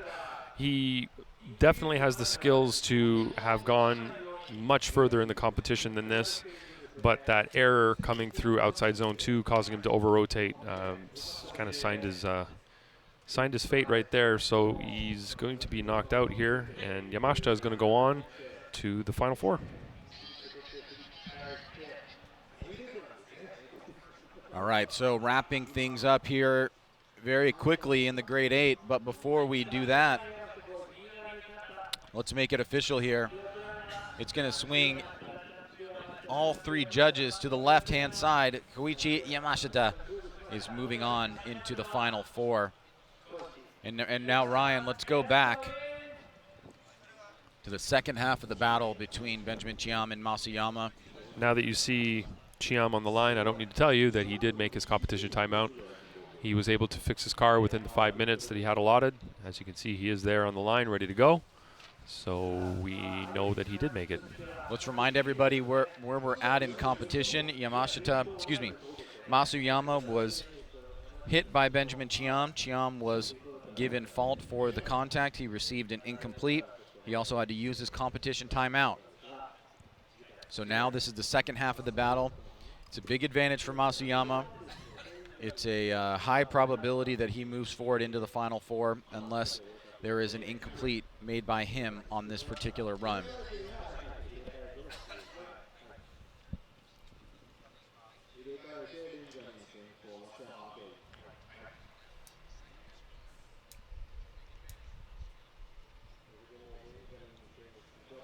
Here we go. Uh-oh. A little bit of a hiccup there on initiation. On start. Benjamin Cheam rolls into it. Good job here.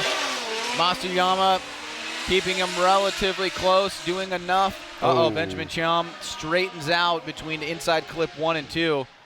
And if it wasn't enough for run number 1, run number 2 definitely is going to make it real clear here. So Ryan, walk us through this second half of this grade 8 battle. One of the things that Benjamin Cheam does really, really well is get the car to angle through outside zone 1, through outside zone 2, and really rotate the car to the point where you can see right there the angle that he's pulling from outside zone 2, nice and tight on that inside line to inside clip 1. But unfortunately, just beyond that, the car straightens up, and Matsuyama is right there to take advantage of it.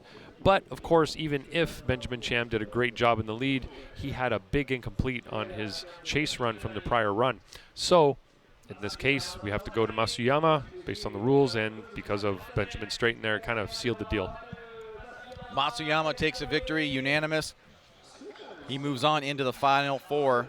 So car 530 having a strong weekend so far at Suzuka Twin. Final battle of the Grade 8. Katsuhiro Ueno versus Naoto Suinaga. Both drivers have had some really high marks this weekend in a number of different areas.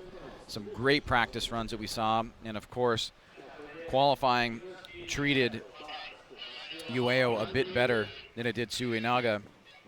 However, Suinaga still just came in right outside the top 10 at number 11. Ueno was our 3rd place qualifier. So right now we have Miyoshi, he was the 9th place qualifier. Matsuyama was number 4. Yamashita was number 7. So right now Matsuyama is guaranteed a podium unless Ueno beats Suinaga. Yep. That is correct. This should be a good battle. 2 very skilled drivers able to put together very aggressive, high-level runs. Kind of a classic battle here. It is, yeah. Kind of an old school battle. Old school, classic Japanese battle. All right, here we go. Ueno out of the gate. Suinaga keeping him close. Nice initiation. Oh, boy, we're almost going to have contact again. Oh, wow. That's awesome. That's was fun stuff right there. Awesome until it wasn't. That's fun stuff. I wish with everything that battle would have continued, because that was the closest we've seen anybody on outside zone 2. Ryan, walk us through it. I wish I could walk you through it, Ryan. I don't really know what happened there. Let's watch the replay and see what we see. Great initiation from both drivers. Kind of looks like Ueno just did that on his own. It almost looks like that little hump pushed him up. He kind of lost a little bit of down pressure on the rear of the vehicle, and thus grip. Kind of looks like Suinaga was not making contact with him, didn't push him, didn't hit him. Just looks like Ueno lost control. We've seen a couple of drivers do that now.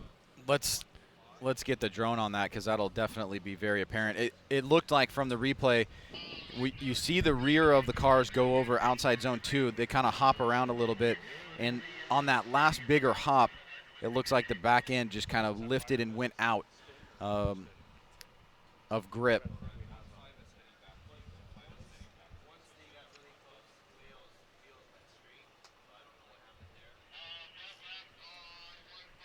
Yo, do we have the drone? For real? That's fucked up. Get another replay.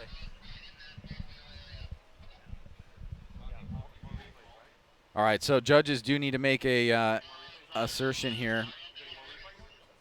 Not with regards to contact or anything like that, but at least knowing what happened on that run. No visible contact on the cars. I do think, just like in my first impression, I think that bump got Ueno. He was pretty much at full lock, and as soon as he went over that last big one, it just looked like the rear end gave out. Apparently there's paint on Ueno's front wheel. But was that pre-spin or during the spin, after the spin?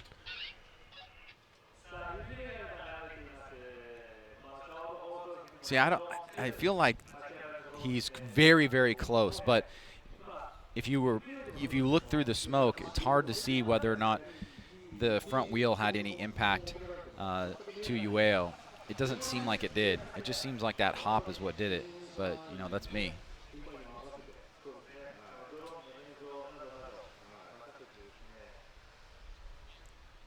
Can we get that replay again, and can we Yes, that is what can we get some slow motion? Currently waiting for here. Darn you, drone. Could have used you this time. Hey, let's just ask the drivers. I'm sure they'll be honest about what happened. Yeah. Come on, man. There we go. Watch the back end. Yeah, what I was looking at is the front wheels there too. Ueo's front wheels go straight before he does spin.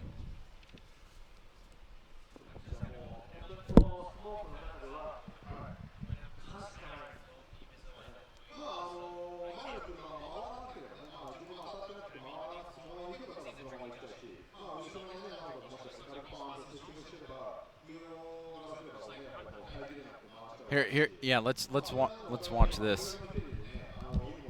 See, I don't. Yeah, see, look through the smoke, right?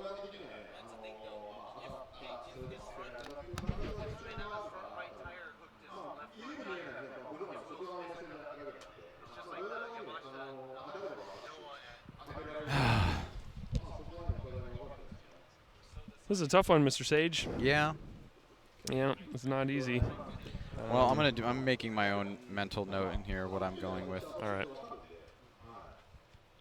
Here we go, one more time. For the people in the back, and it is tough to see with the shadows and everything. It's not what you know, it's what you can prove. What you can prove. So I've given my fault. I don't know what the other guys are doing because I can't hear them with my headset on. But I mean, this is kind of a weird thing to give fault to, right? Because there's no contact really. It's just you're asserting who basically caused the run to stop. Yeah. At this point, you're saying that, you know, if Ueo's at fault, then he gets the incomplete. Yeah. If you're saying that, what's his name? Suinaga is at fault, then he gets the blame and he gets the incomplete. Right. And I don't know. Maybe I can ask. 1 second.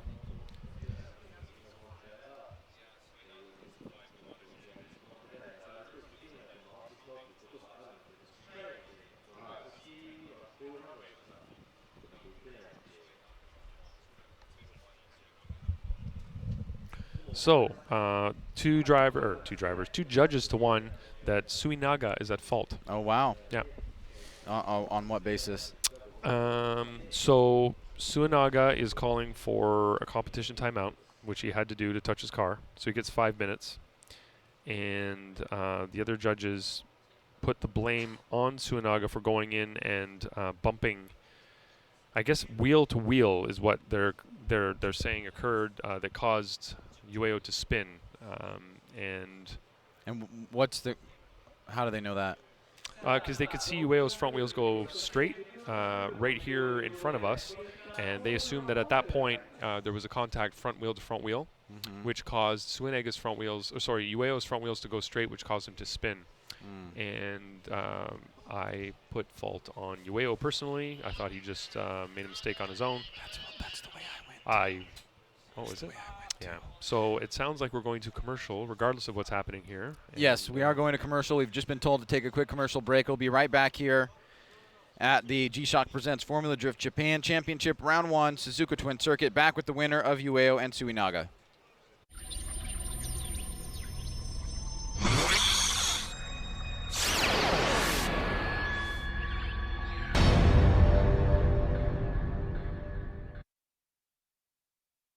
実証雨に強いタイヤ。横浜は濡れた路面であなたの想像以上に止まる、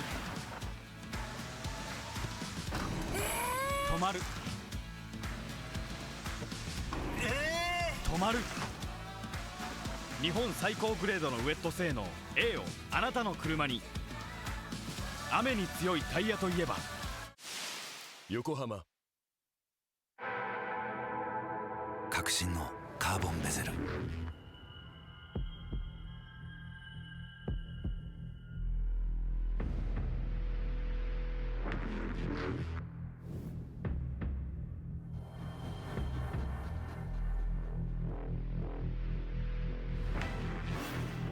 Bluetooth 搭載 G-SHOCK カシオ。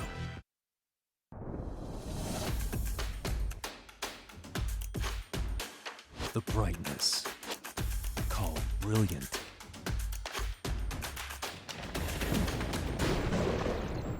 Valenti.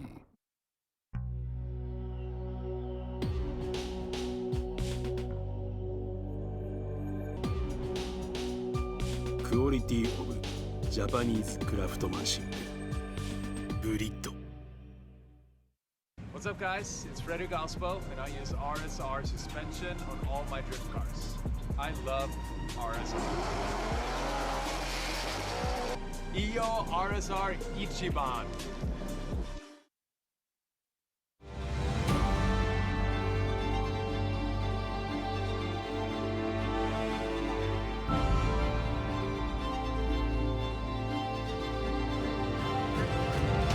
Kanda. 伝統と革新小倉クラッチのテクノロジーを凝縮チャンピオンを取るためのクラッチ小倉レーシングクラッチ ORC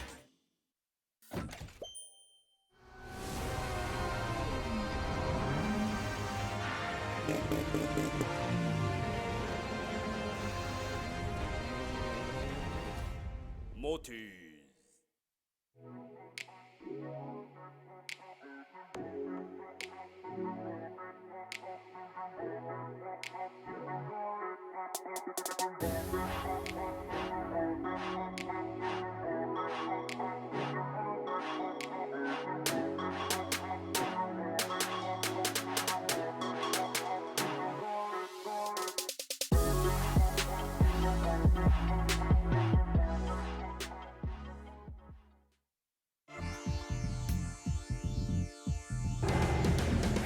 The brightness called brilliant, blinding and vivid. Valenti.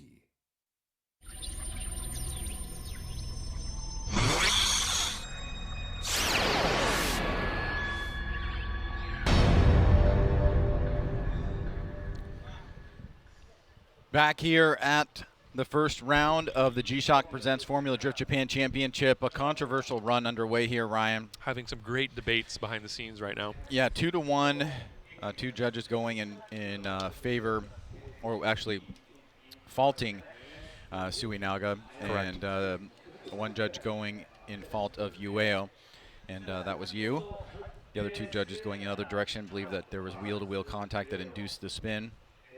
So that is going to lead to different results here, just from a logical perspective, because that means two judges are giving an incomplete to one driver, one judge giving an incomplete to the other driver. Depending on what happens on this run, it's really going to dictate how the score lines are going to come about.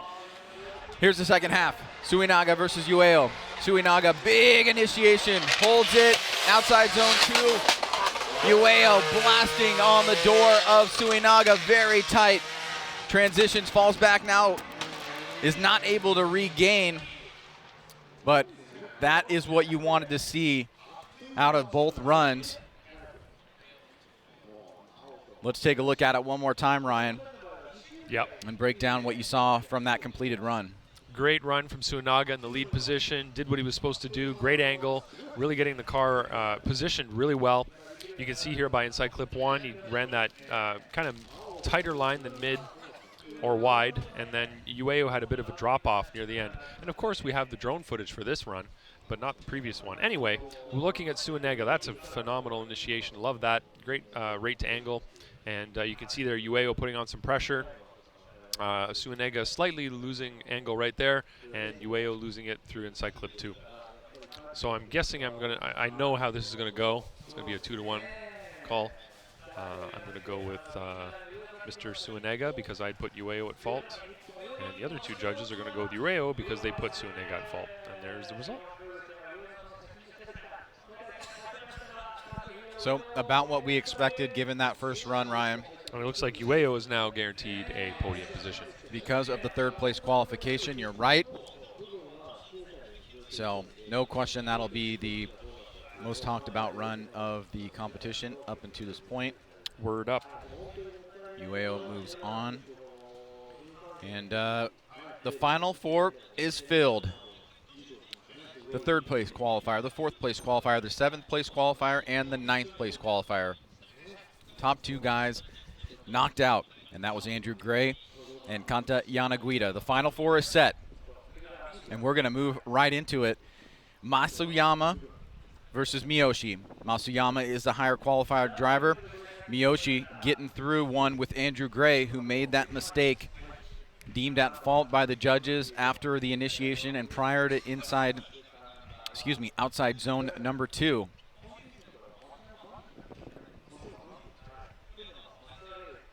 What, you mad at me? No, I'm just waiting for them to send. Oh.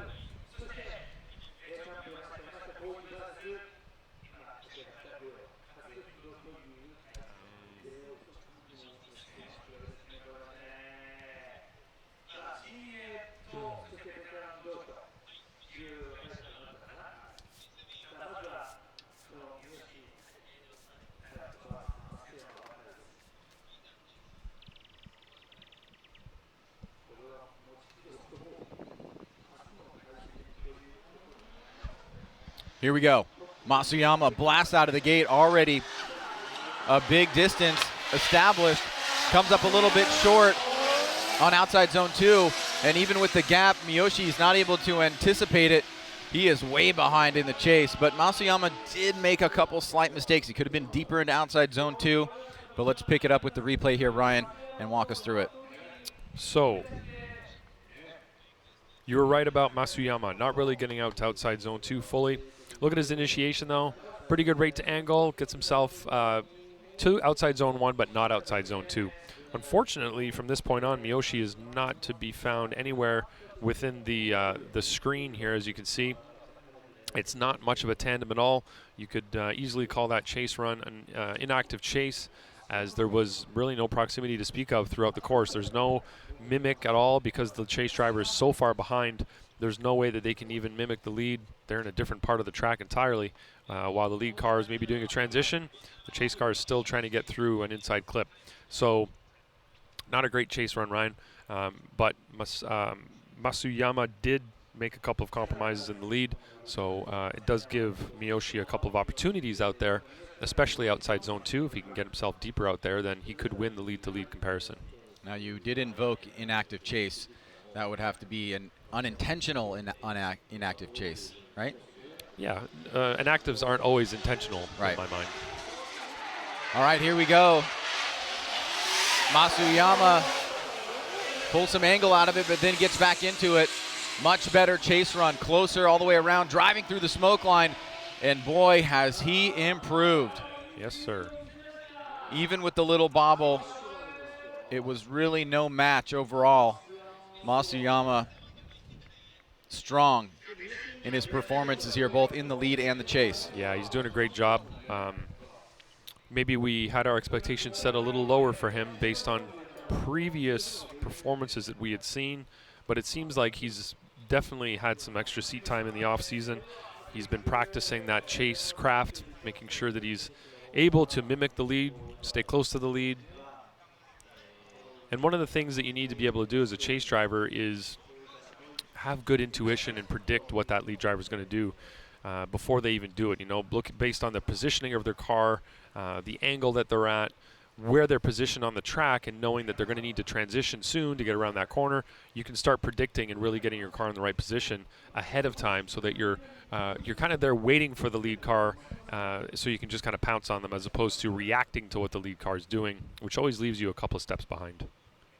Let's make it official. Go to the judges' scorecard here. I have to imagine it's going to swing in only one direction, as Miyoshi, a valiant effort throughout the weekend, starting off with that number 9 qualification and making it all the way to the final 4.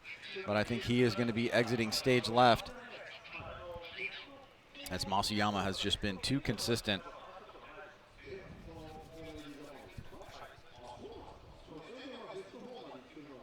We're just waiting on the input pads here. We have some iPad-like devices that we input our scores on, and oh, there we go.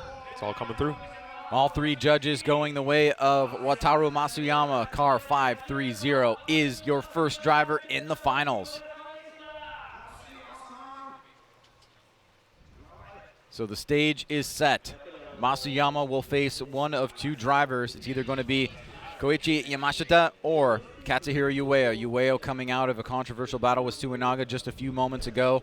Matsuyama will get tires back on the vehicle and prepare for one of these two drivers. Okay. Let's go down to our pit reporter, who is once again talking to a very happy Matsuyama. さっき車ぶつけちゃってちょっと心配あったんですけど、知ってる中の三好さんだったんで本気で行かせてもらいました。もうここまで来たら優勝目指して頑張りたいと思ってて頑張ります。ありがとうございます。はい、ありがとうございます。 All right, so obviously he's very excited about his performance here, and he will be making his final, and I believe that is his first final. I got a quick translation, Ryan. Okay, go ahead. Since his car got hit earlier, he was really nervous that there was going to be something wrong with it. He wouldn't be able to continue, but he's really happy that he was able to get this far in competition despite that. Okay, good. Yeah. Very good. Yamashita warming up his tires.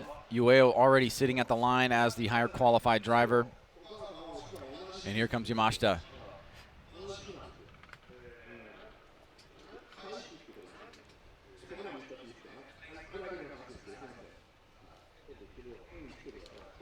Thank you for joining us. We know it is getting late on the West Coast, and it is later on the East Coast for sure. If you're watching from the United States, see some familiar faces in the Facebook chat and also on the website.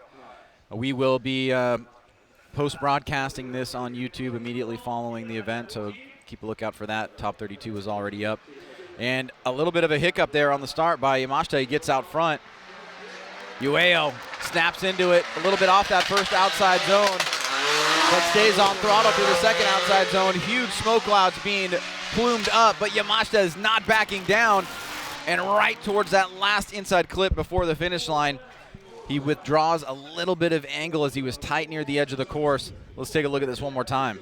Yeah, despite this track looking simple, it's not. Pretty complex set of corners you have to get just right to make it around there. Ueo with a great initiation. Yamashita not really on the same line, kind of on the inside. Angle not really matching either. He's trying to maintain proximity, but it looks like he's making some compromises to do so.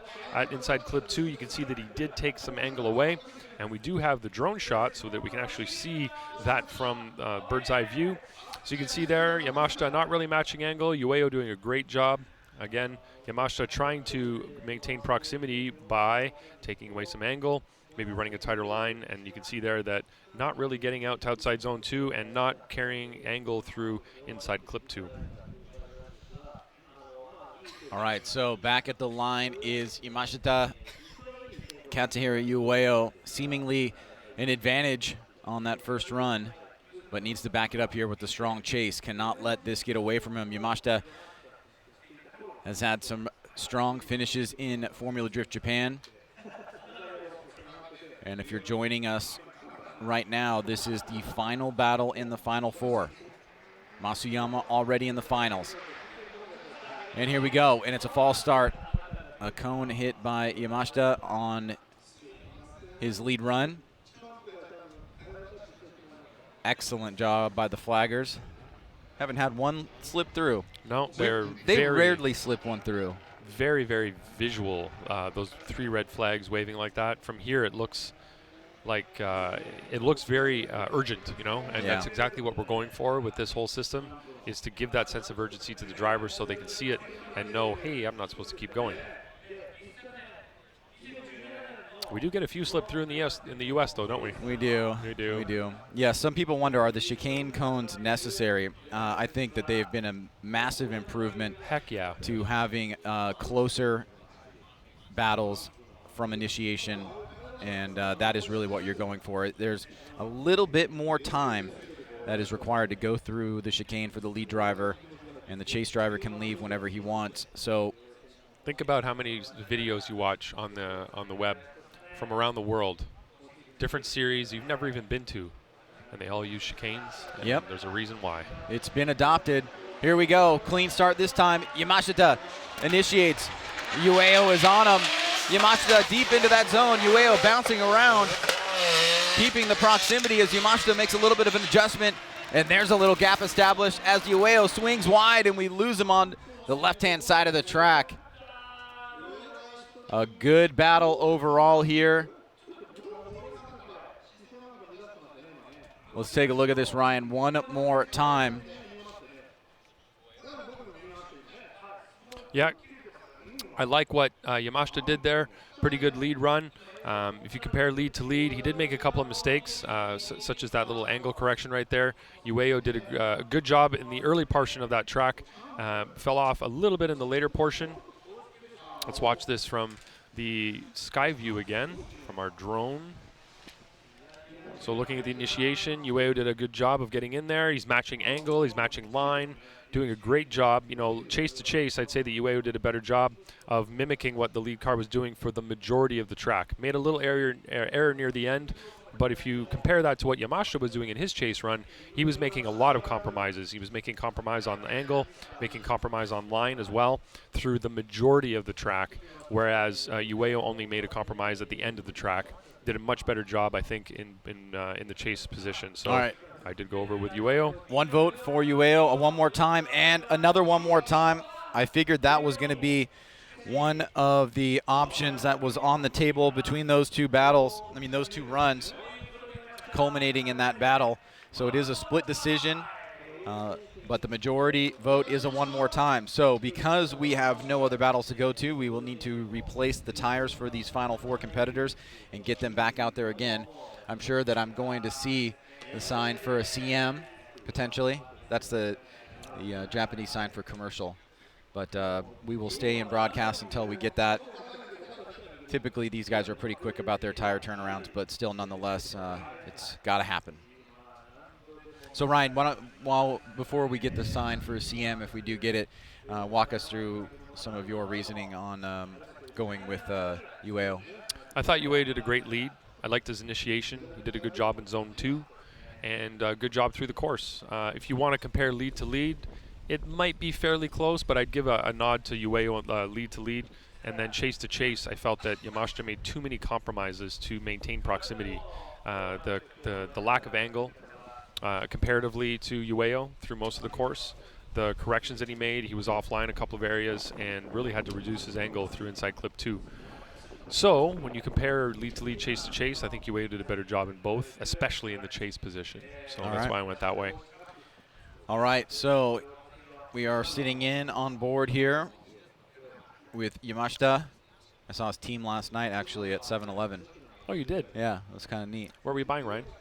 A bottle of water. Oh, you didn't get any ice cream, did you? No, no ice cream. Oh, we did. Wow. Yeah, and then we walked down to the ocean, Robbie and I. It was very nice. Beautiful down there. You walked down to the ocean? Yeah, that's a good, like, half-mile walk. Yeah, it was nice. Yeah. It was good. You got to wear off that ice cream, you know? Yes, indeed. Well, you do a pretty good job of that. Let's go to our pit reporter here, who is with Katsuhiro Ueo.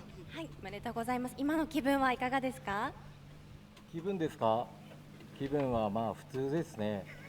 まあ中古で行かなきゃよかったと思ったですね。とっとと決めればよかったです。まあしょうがないです。頑張ります。ありがとうございます。Back to you. You know what Ueo just said, Ryan? Go ahead and tell us. He just said that I shouldn't have used tires. I should have used new tires and just dominated him. It seems like a bit of a miscalculation, perhaps, on Ueo's part. What do you mean by used tires? You mean like tires that have already had some scrubs? Oh, yeah. They're scrubs. They're not brand new tires. Maybe I'm just putting words in his mouth here. I don't know. Just going off of what he just said. If you're only using a pair of scrubs against a competitor like Yamashita, does that mean you have maybe a little bit less respect for Yamashita? You don't think he's going to be good enough to acquire new tires? Seems a little strange. Now we're talking to Mr. 今聞こえなかったけど、めちゃめちゃ楽しい。ワンモアできる上尾とまあやっつけるけどね。でもめちゃめちゃ楽しい。Oh, okay. I like this one better. Yeah, Yamashita said, I have no idea what you just said. I can't hear you through my helmet, but I'm having a great time. At least he's honest. Different approaches. We have Ueo kind of flexing a little bit. A little bit. You know? Yeah. And Yamashita's like, hey, man, I'm just having a good time. So Ueo says, I got it one more time on used tires. Watch this. I'm going to throw on some new ones now, and However, Yamashita has been known to be a little bit fiery from time to time. I think we've been on the receiving end. You've been on the receiving end of that, yeah. Absolutely. In previous seasons, hopefully not this season, but you never know. The season is young, right? This is only round 1. 4 more to go after this through some pretty iconic tracks that do provide some opportunities for some fire, some sparks. Yep, I just booked our tickets to Ebisu for next round during the halftime break, so we're all set there. And that is going to be round number 2, followed by Fuji. And then we go to Okayama. Or is it no, Okibuki, and then Okayama. Yeah. Close up the season at Okayama. I am looking forward to Ebisu. It's going to be a good time. Ebisu North course is where round 2 finds us. It's a course that has really grown on me over the years. It's much different than the West course, right? Yeah, the West course is the jump, right? Or no, is that the South? Minami is South. South course, yeah. I like the North. No, we're not on North. No, what did I say? We're on East or West. I can never remember. North course is the one that I like to drive on. It's a lot of fun. It's the one up on top of the the toppest on the top of the hill there. The highest on top of the hill is North course. We are on. I think, are we on Nishi? Nishi, whatever the heck Nishi is. Is that East or West? I feel like it's West, but could be. I always get them confused. Yeah, there's so many tracks up there. Yeah. But anyways, the drifting mecca, pretty much of the world, is our home for round number 2. We must sound really dumb on the live stream right now. That's all right. It's hopefully nobody's listening right now. Maybe it's late and nobody heard us. That's fine. That's all right. Yeah. You should come early sometime to Ebisu or stay late. We can go driving. You are coming early, right? I am going to be there early. Yeah. Okay. Yeah. Cool. I'm going up there on Tuesday actually, taking a car that I just acquired up to the track, and hopefully we'll have some time to go drive when I'm there early for the Ebisu round. So looking forward to that. All right, enough small talk. Let's move on to the battle, the one more time battle here. Katsuhiro Ueno versus Yamashita. Koichi Yamashita having a good time out there, he says, and Ueno putting on new tires this time around. Hey, Ryan, Nishi is west, just so you know. Here we go. Here we go. Ueno, interesting. Oh. He did not initiate. It looked like he was going slow. And that is what we're going to be talking about, because a failure to initiate and the car shuts down. So Ueno is really, really regretting not having good tires on in run number 1, because he just gave himself an incomplete. That's terrible, Ryan. It seems like there's a mechanical issue with his car. Yeah. Coming down the straightaway, wasn't really coming in with the jam that he usually does. Couldn't get the car to angle until outside zone 2, so he missed that latest initiation point, as you can see. Had a bit of a wiggle in the car, no angle really coming through outside zone 2, and then right here straightens up. Yamashita then drops a couple of tires off the track, gets some air, and finishes the course on his own. So Yamashita will be given a bit of an advantage there, as Ueno will have an incomplete. It could be the case that Ueno is going to call a competition timeout right now. I'm hearing Kevin talking on the radio, so let me see what happens. So while Ryan is getting us some insight to what's going on with Ueno's vehicle, you can see here from above, shutting it down, giving himself that incomplete. And unfortunately, a missed opportunity here for Ueno on the first battle, if indeed he was being serious about his scrubs. And obviously a lot leading up to this, the controversial battle with Suinaga that resulted in a split decision from the judges on fault, 2 judges going in the favor of Suinaga not being at fault, and 1 judge going for Ueno spinning. Now we find ourselves in a situation where the first run of the one more time battle has resulted in incomplete for Katsuhiro Ueno.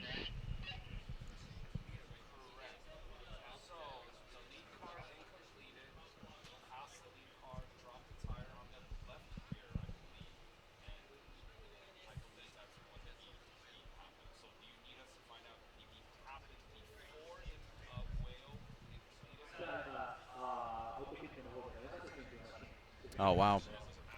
Some new information coming through here. Well, yeah, interesting. You're seeing the tire in the background from Yamashita, and that was also Kevin Wells. Let's watch this, because what we're hearing over the radio is that Yamashita debeated a tire. Now, which one, I don't know just yet, but he came back to the hot pit with the tire debeated. Do we know which one it was, Ryan? Oh, it must have been the left rear. So after the finish line. So he debeats after the finish line. Oh, jeez.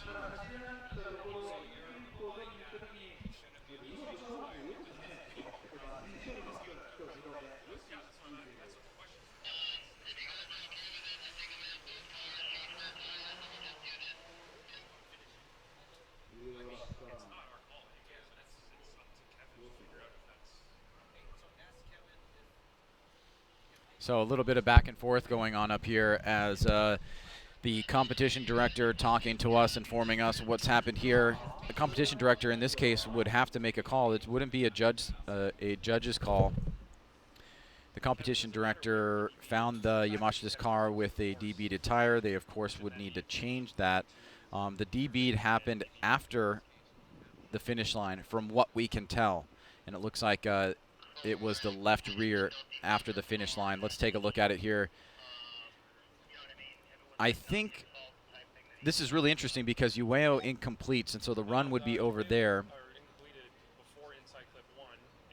Yeah. Yeah, the run was over after Ueo incompleted. And then, you know what, this is another first time. This has never happened.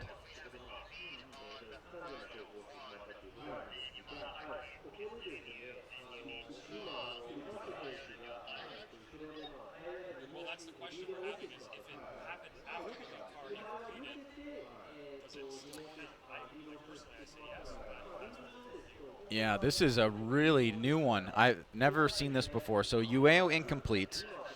Yamashita debeats the tire, supposedly after the finish line. But the run was over once Ueo incompleted. So it's purely by Yamashita continuing to drift past Ueo that he debeated the tire while the run was no longer being judged. That's the working scenario that we have right now.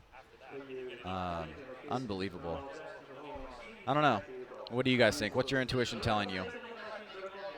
I think, I don't know. This is a tough one, right? Because you can't just hand. It seems weird to hand Ueo the win after his incomplete. He would have, in this situation, if it happened in competition, in a judge situation, Ueo would win this battle as long as he did his bye run. It just seems really bad, though, to me. But I don't know. This is a brand new one. Brand new one.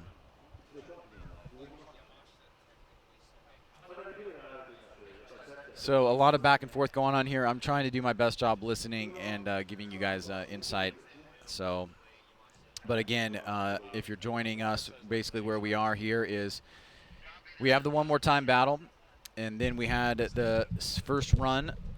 Or we had the battle, we had a one more time, and we were in the one more time battle. The first run of the one more time battle resulted in an incomplete from Ueo, and then after the incomplete had happened, Yamashita debeated his tire by continuing to drift past Ueo, somewhere about right there.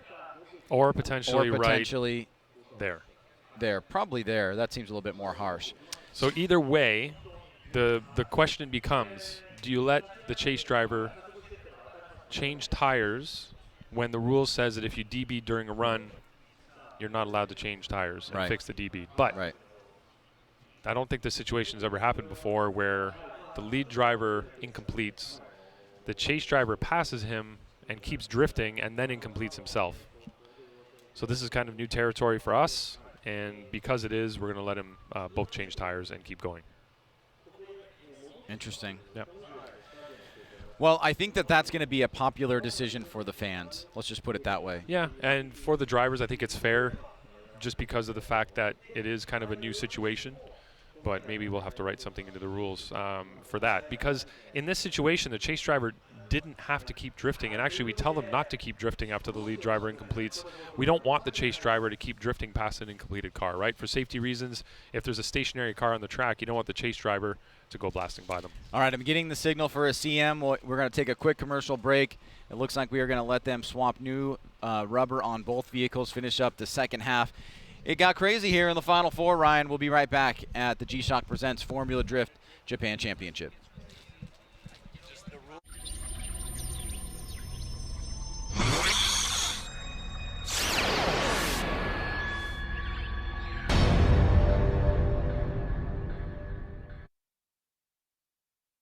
実証雨に強いタイヤ横浜は濡れた路面であなたの想像以上に止まる止まる止まる日本最高グレードのウェット性能 A をあなたの車に雨に強いタイヤといえば横浜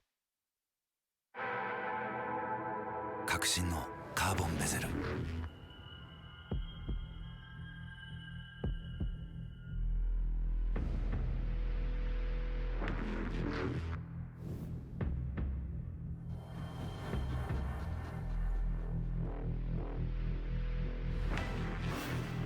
Bluetooth 搭載 G-SHOCK カシオ。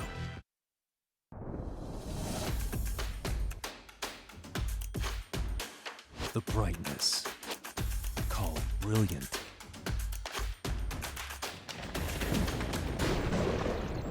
Valenti.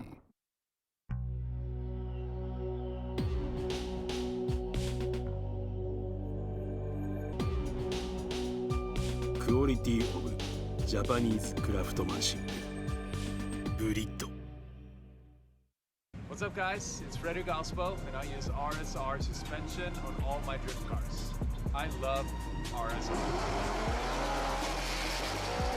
Iyo RSR Ichiban.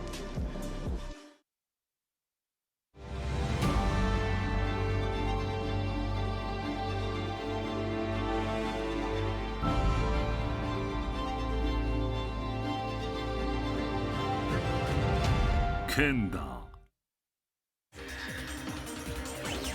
伝統と革新小倉クラッチのテクノロジーを凝縮チャンピオンを取るためのクラッチ小倉レーシングクラッチ ORC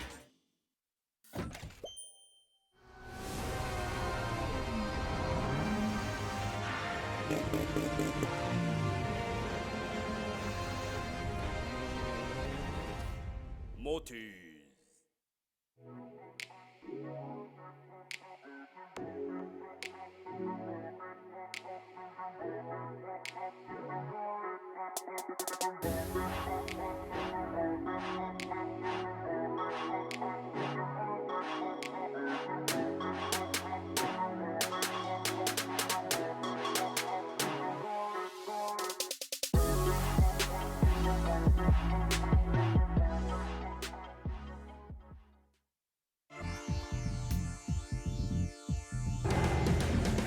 The brightness, called brilliant, blinding and vivid.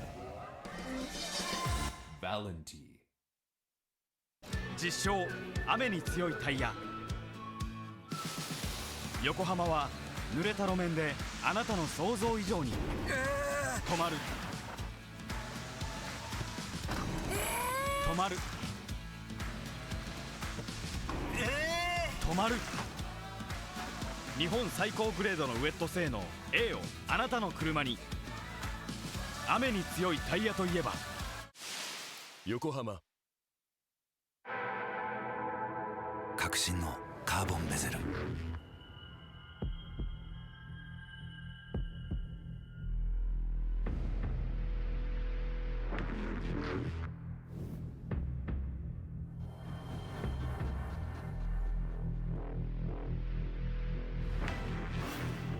Bluetooth 搭載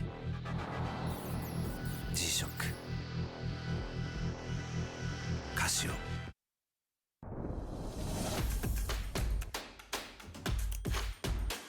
The brightness. Call it brilliant.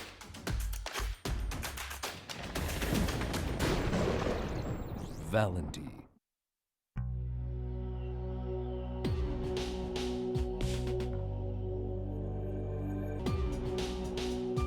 Quality of Japanese craftsmanship. Buritto. What's up, guys? It's Frederick Ospo, and I use RSR suspension on all my drift cars. I love RSR. Iyo RSR Ichiban.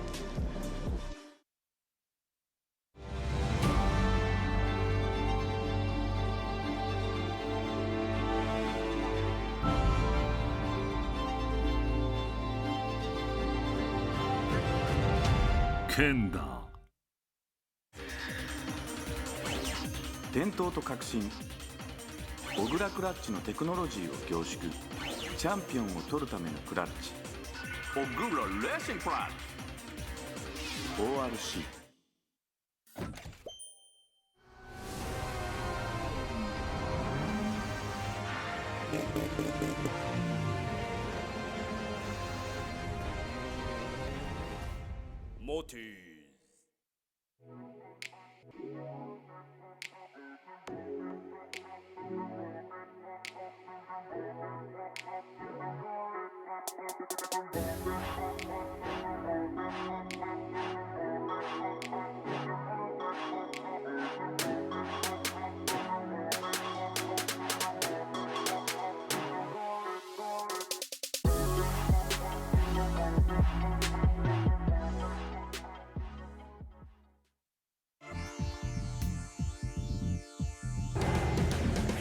The brightness. Called brilliant, blinding and vivid. Valenti.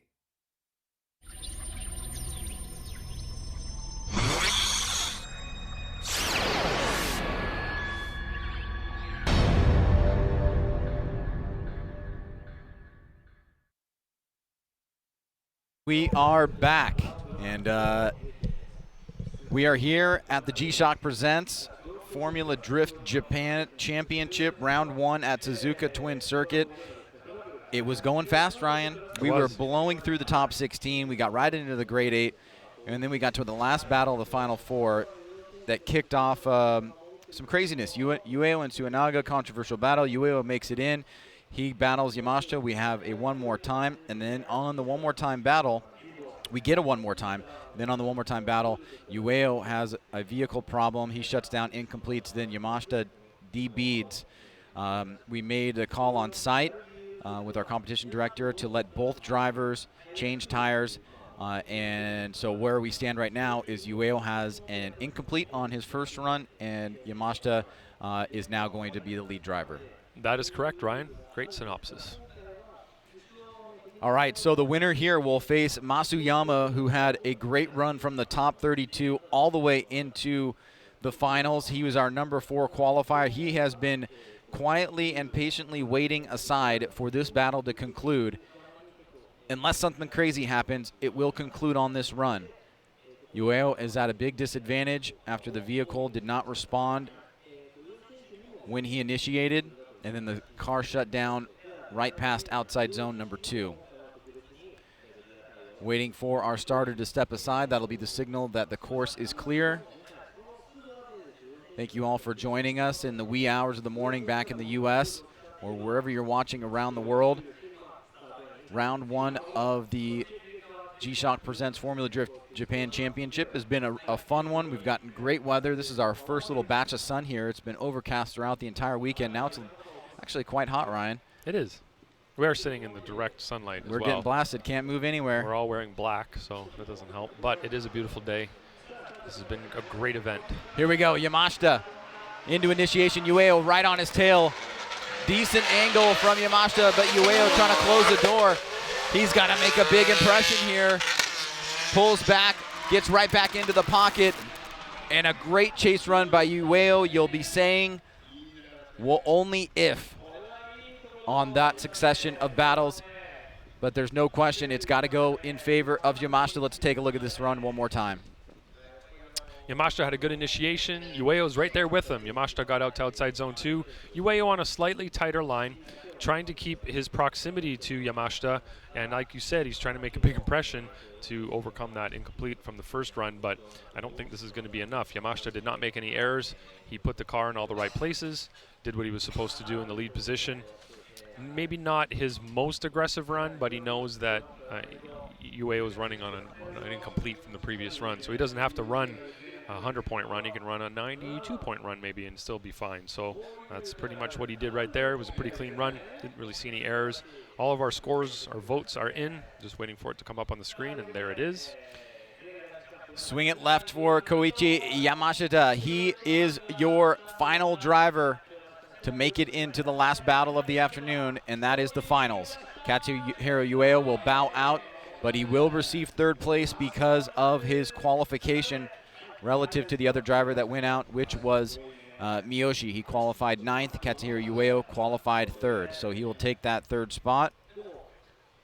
And this next battle will decide who is first and who is second. We'll get a brand new set of tires on Koichi Yamashita, and then he will join Wataru Matsuyama in the finals. Ryan, what do you make of this battle here? Yamashita has gone through quite a bit. Is he going to be able to get settled enough to take on Matsuyama, who's really been more or less relaxed for the last 15 minutes? Well, the big story is Matsuyama making it to the finals. I think we've pointed it out many times throughout the weekend that Matsuyama can put together a great qualifying run, but can't always deliver in tandem battles. But today he's proven that he's a master of both. He's getting himself all the way into the finals right now up against Yamashita. Yamashita's been driving. His blood's pumping right now. He's not even getting out of the car, so he may be getting a little tired, a little hot in the car now that the sun's out. And like you said, Matsuyama's been kind of chill, been hanging out, watching what's going on. Let's get this interview here. いやちょっと上尾がね調子悪くなっちゃっていい戦いしたかったんですけど、まあでも決勝はいい戦いできるようにちょっと頑張ります。はい。ちょっとさっき待ってる間鼻血出ちゃったんですよ。鼻血ですか？ So Yamashita is saying that he knows that Ueo's car is not 100%. He knows that he wasn't going to be able to put together a great tandem battle with Ueo, but that he's hoping going into the next battle to be able to do a great tandem battle with Matsuyama. Very positive attitude. 増山選手いかがですか？決勝相手の。 I'm not quite sure what happened there, but it looks like Yamashita's nose is bleeding. Oh, really? Inside his helmet. タイヤも同じバリのユーザーなんで、もうこれは思いっきりいきます。ありがとうございました。Back to you. So Yamashita saying that he's been impressed watching Matsuyama. He said he's been driving really well all weekend, and he's going to give it his all here against Matsuyama as they go into the final battle. He's definitely staying on the positive track of things here. He is. Keeping focus on Matsuyama, who, once again, as you said, has been... すいません、ガス欠です。 Oh, Ueo. ちょっとやっぱりちょっとこうなんていうのかな、自分のマネジメント不足ですね。いけると思ったんですけど、ちょっとガソリンが入れてるのを忘れちゃって申し訳ない。自分が全て悪くて、本当山下さんとかちょっと大会に対してちょっと申し訳ないことをした。 He ran out of gas. すいませんでした。 Oh my gosh. And that's what happened there. So his incomplete was because he ran out of gas. ありがとうございます。 That is classic. Well, somebody's in trouble. Yeah, he said he's going to be more careful next time. So chotto gasoline means a little bit of gasoline, or that is unbelievable. Well, it got crazy there for a second. Yes, it did. And it was all because of a little less gasoline. Hey, folks, little tip from the pros. If you're out there drifting, especially in the quarterfinal or the semifinals, I guess, you want to make sure you put gas in your car. Make sure the car is fueled up.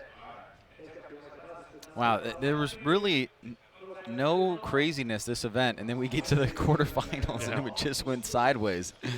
Hey, is that a pun? What? Sideways?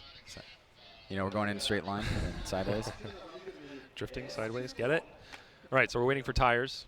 You can see that Matsuyama is there waiting, ready to go. Just waiting for Yamashita to clean up his nose and get some tires on his car.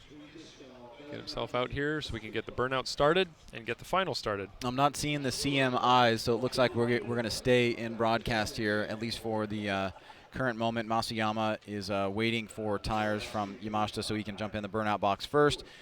He is the higher qualified driver, qualified 4th. Yamashita qualified 7th, so he will be taking the lead. As the sun out and about here. A beautiful day in the middle of the forest out here at Suzuka Twin. And this is the best crowd that I've ever seen at this event. So great job putting this one together and getting people out here. It's been a good one competitively.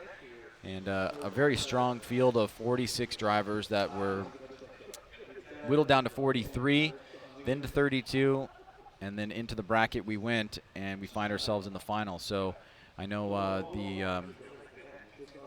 the directors of the series have been really happy with registrations. I heard that Ebisu sold out in 10 minutes.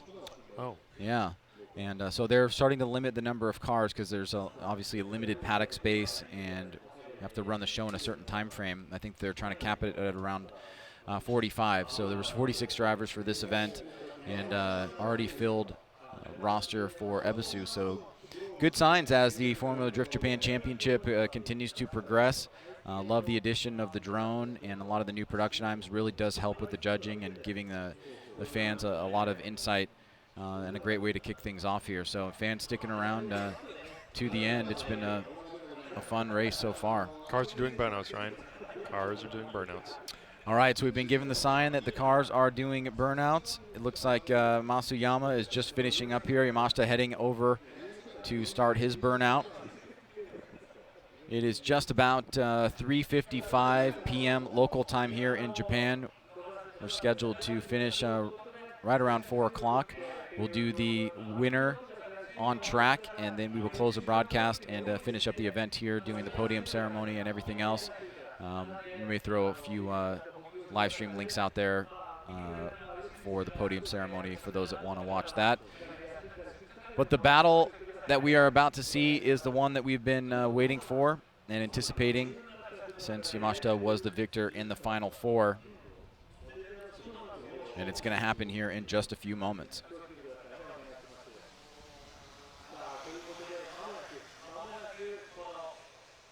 Drone buzzing overhead, getting into position, which is going to give us that view, hopefully, during the entirety of this tandem battle. I'd love to utilize that footage because it is so helpful. Well, especially at this time of day, the sun has that really crazy refraction off of the smoke line, and if the wind is not blowing right, it's really difficult to see inside clip 2 and 1. Yes. Especially 2 because it's so much further away.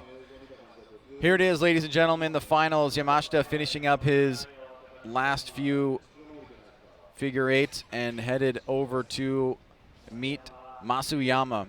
As you mentioned, Ryan, we've been talking a lot about Matsuyama throughout the weekend, and more or less, being as kind as possible. His failure to really materialize his great qualifications in 2018, not so this weekend.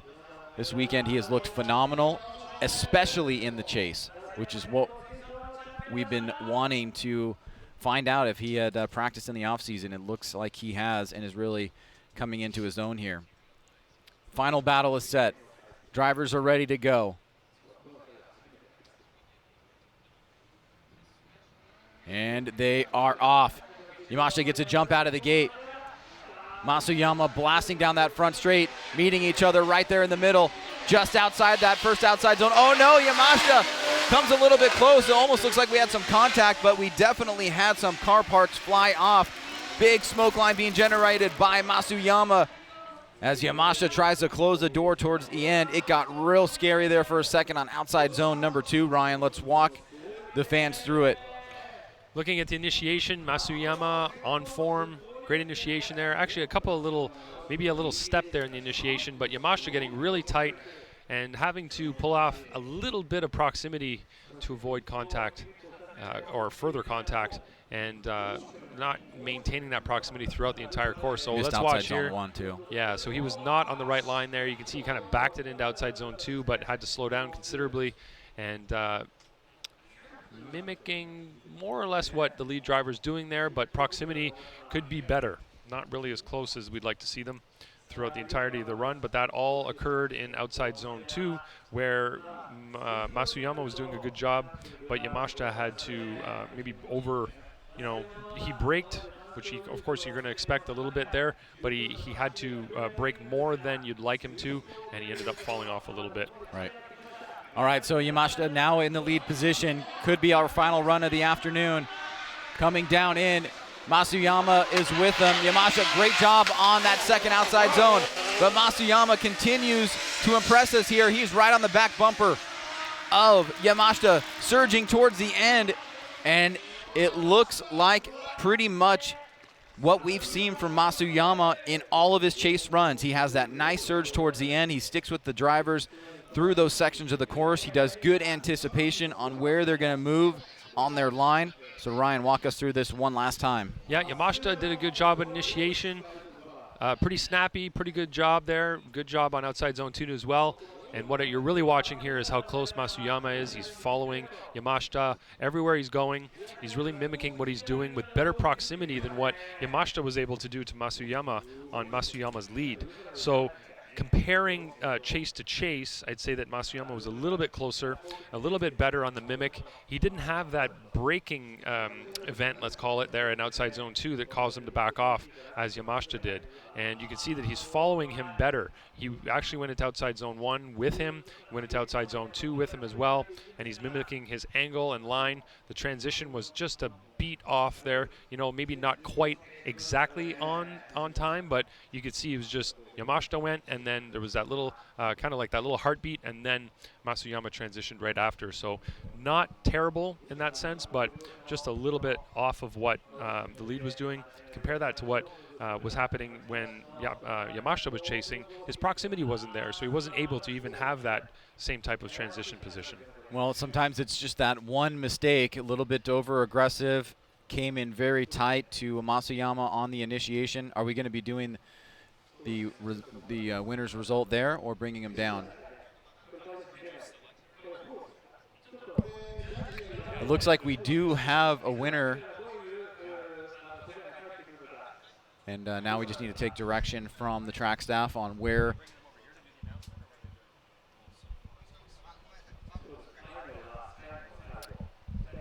Okay, we're still waiting for one judge result to go down. If we do have a result, then I believe I'm overhearing that we will bring them down closer to the judging stand. If we do not, oh, here it is.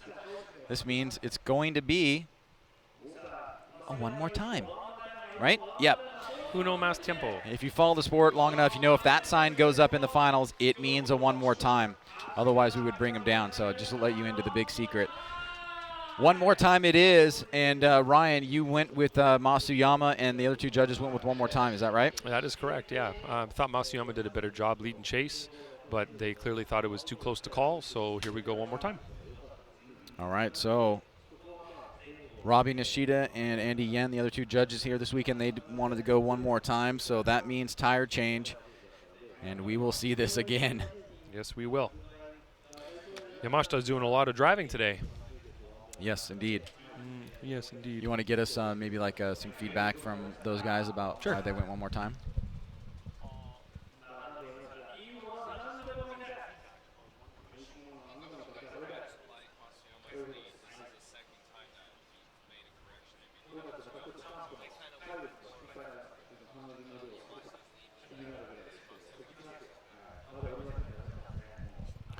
So what they're saying is,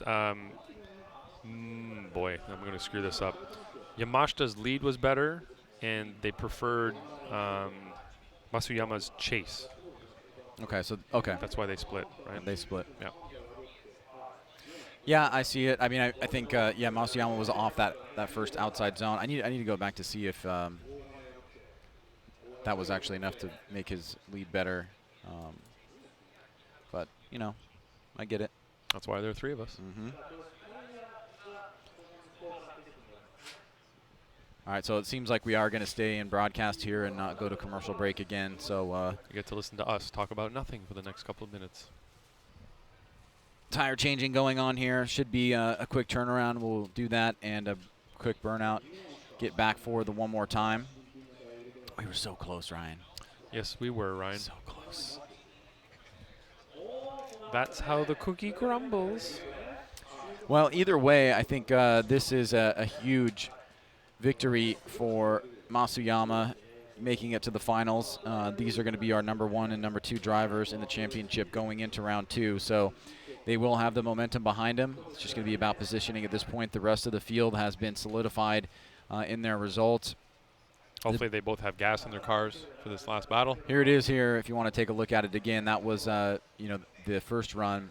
That was the mistake by Yamashita after the initiation. Matsuyama was a little bit shallow on line on the outside zone number 1, but the mistake from Yamashita seemed like a pretty big mistake. Now let's watch Yamashita's lead run. This is what the other judges thought Yamashita did better on. Correct.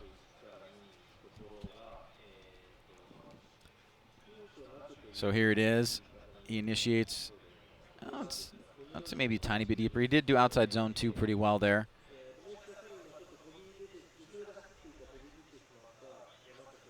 I get it.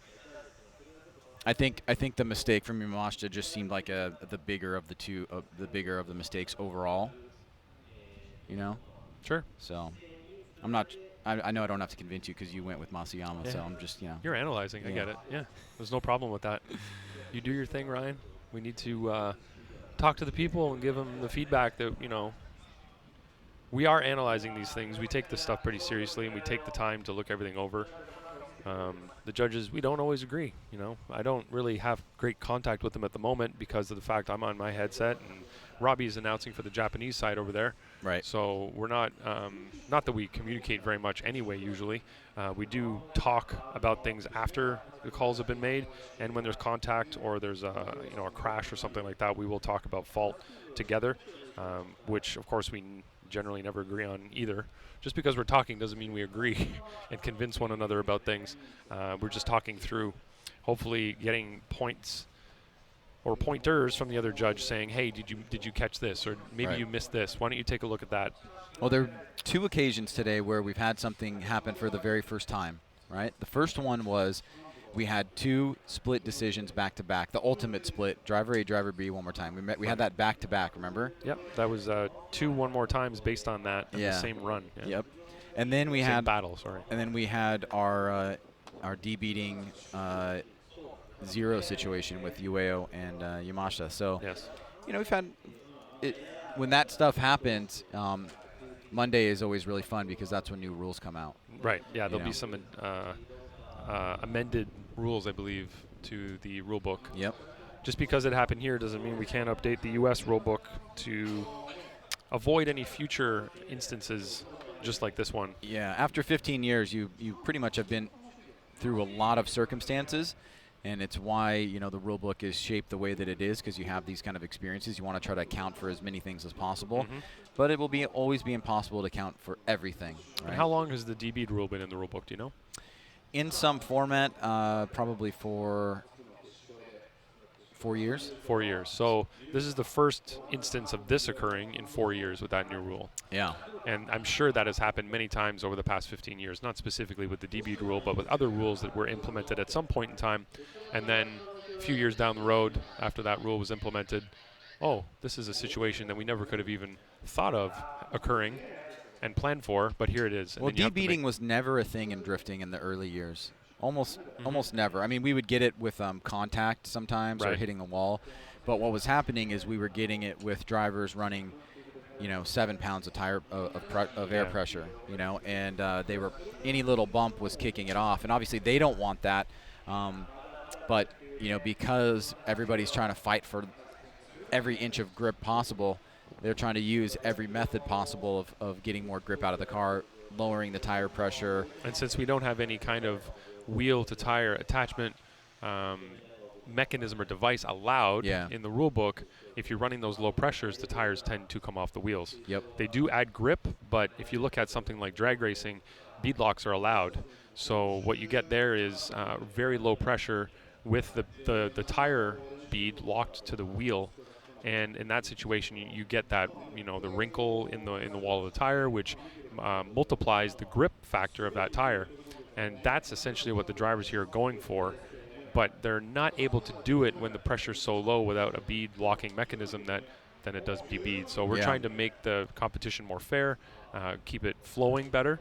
The original D-bead rule was actually put in place prior to the Chelsea Denofa Orlando situation 3 years ago. So the very first version of the D-bead rule has been in place, I think, at least 4 or 5 years. Okay.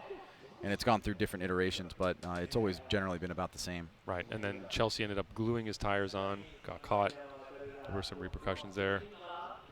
Tire glue gate, we'll call that glue gate, tire gate. I don't know. It's brought us to where we are today. We're all better for it. All right, we are back at the line. Wataru Matsuyama, Koichi Yamashita. The final battle, the one more time battle. Here we go. Both drivers giving strong performances throughout the weekend and finding themselves in a well-deserved final here.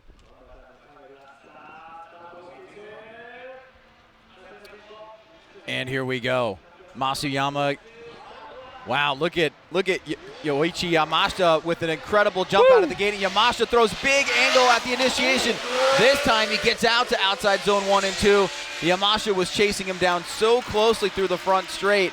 An unbelievable start there. And I think that was the run that we were looking for. Both drivers excelling, and what an initiation by Matsuyama, but amazing jump out of the gate, perfectly timed by Yamashita. That was a beautiful initiation, very smooth. Look at the rate to angle here. Bang, sideways, no correction in the front wheels through outside zone 2. He was deep in the zone. Midline there, could be a little bit tighter to the inside of the track before inside clip 1, but did a very good job of maintaining angle and getting through there. Here's our eye in the sky. We'll see what exactly occurred here thanks to this replay. So look at that initiation. Jeez Louise. Bang to angle. Great job in outside zone 2. You can see there he's a little bit wide, and he's got to reach in a little bit for inside clip number 1. Great job on inside clip number 2. And Yamashita he's there, but he's not putting pressure on through the majority of the run. It could be closer, right? He really did take a big risk getting that close on initiation and timed it really well. But like you said, he fell back a little bit on the second half of the course. But I think all in all, it was better than the first run between those guys. 100%. That initiation was flawless from Matsuyama, and Yamashita did a much better job in the chase. Yamashita taking the lead. He initiates, he does not fill outside zone 1. Leaves the door open. An opportunity here for Matsuyama. Matsuyama pulls a little bit of angle out of the car. Now he starts falling back.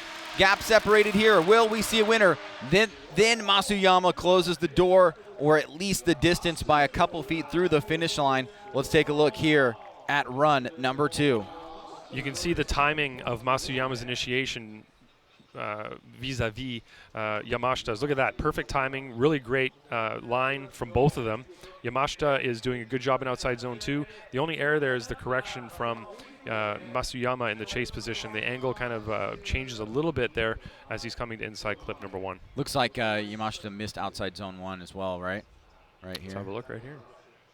Yeah, he did. You're right. He kind of made a straight line right to outside zone 2. You could hear right there, it sounded like Matsuyama's car gripped up a little bit. You could hear the car, the engine kind of bogged down a little bit. When you get that a little too much grip, maybe the car was off boost slightly, not quite getting the tire spinning the way it wanted it to, but he ended up making that slight correction there. So we'll see if we have a result here.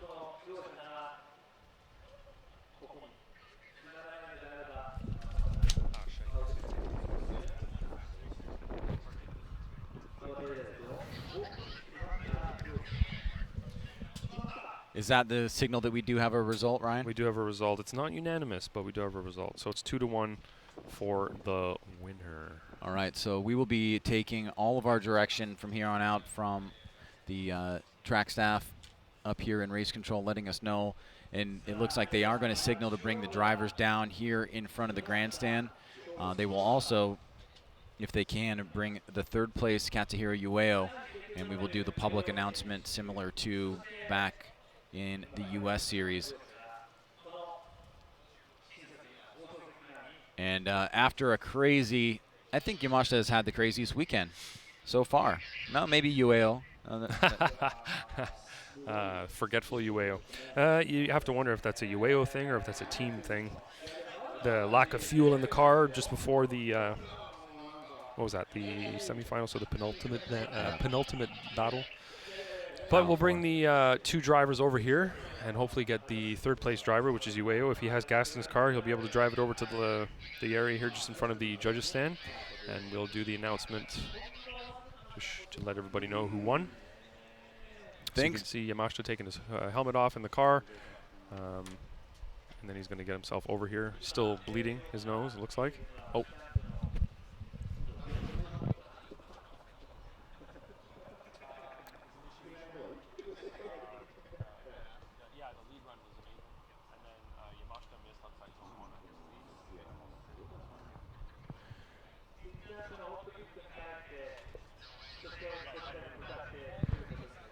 All right, we are just trying to follow the lead of our track staff here and trying to get Yamashita and Matsuyama. The event is over. We do have a winner, however. Now it's just a matter of putting that out into the public domain.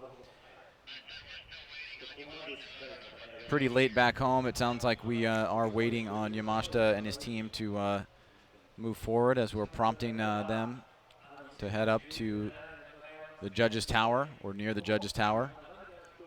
Thank you for joining us here at the G-Shock Presents Formula Drift Japan Championship Round 1 at Suzuka Twin. It's been a slice, Ryan. It's been very fun sharing the commentating booth with you, Ryan. I'm looking forward to doing it for the rest of the season. It's always a pleasure. And we love your insight, and I hope it's not too hard doing commentating and judging at the same time. No, I think it's I think they go hand in hand, really. It's talking through what's happening just helps a judge solidify what they're thinking and build that opinion at the same time, you know. And that was the encoding that we were talking about. Yeah. The brain encoding. Yeah, absolutely. It's better than writing everything down, in my opinion.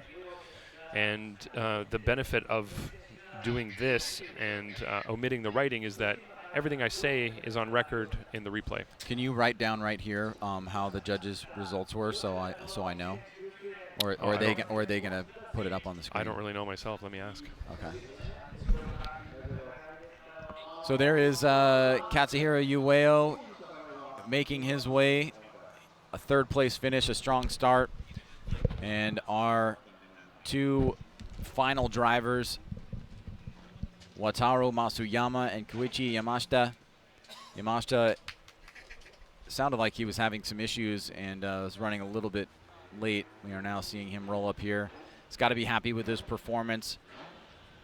And no matter what happens, it's been a great weekend of competition between these 3 competitors who will be standing on the podium and taking a commanding lead in the championship for one particular driver.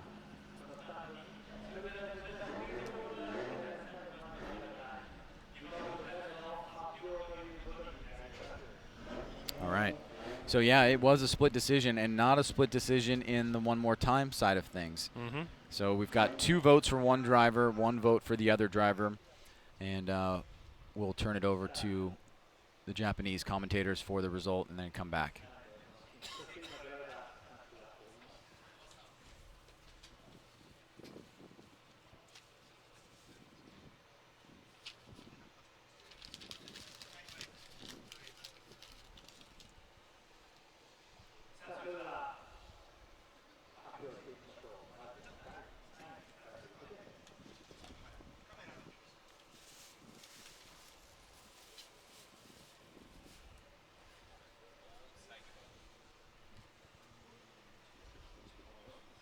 Tom Saiba, our Japanese commentator, public commentator.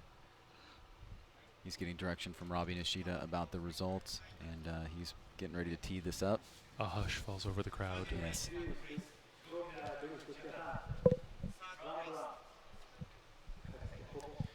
But first, we got to start with 3rd place. I think he's now been informed, and he's ready to go. He's moving through it.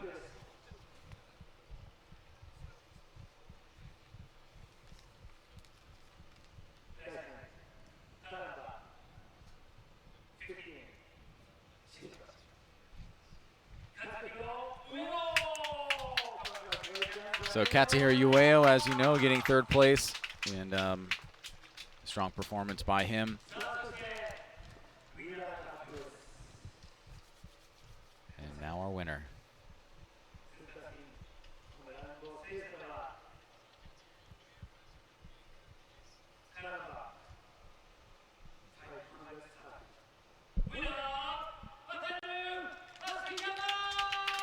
And it is Wataru Matsuyama.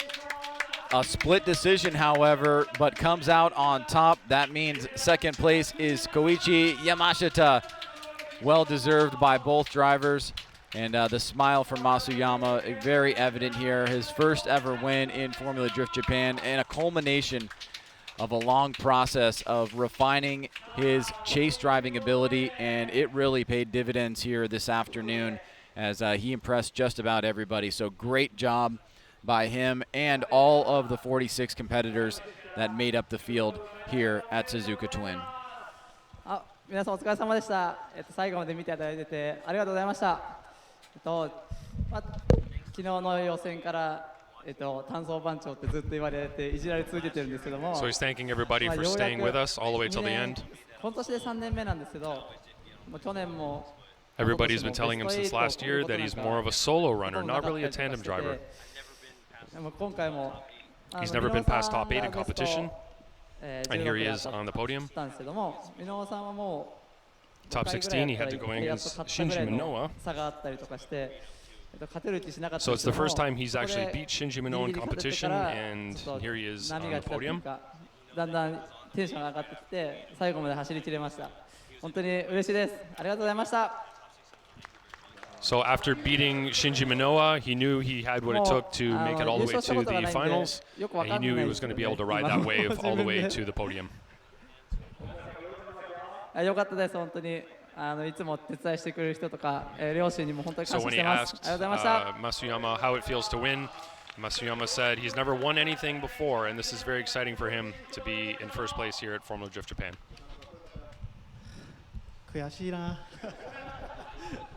やっぱ悔しいな。 You said you look good. Oh, you look good today here at the track. めちゃめちゃ楽しくて乗れば乗るほど。 Okay, so he's saying, oh shoot, you looked really good today and you beat me, but you deserved it. それが気持ちよく乗れてきたかなとは。まだまだなんですよ。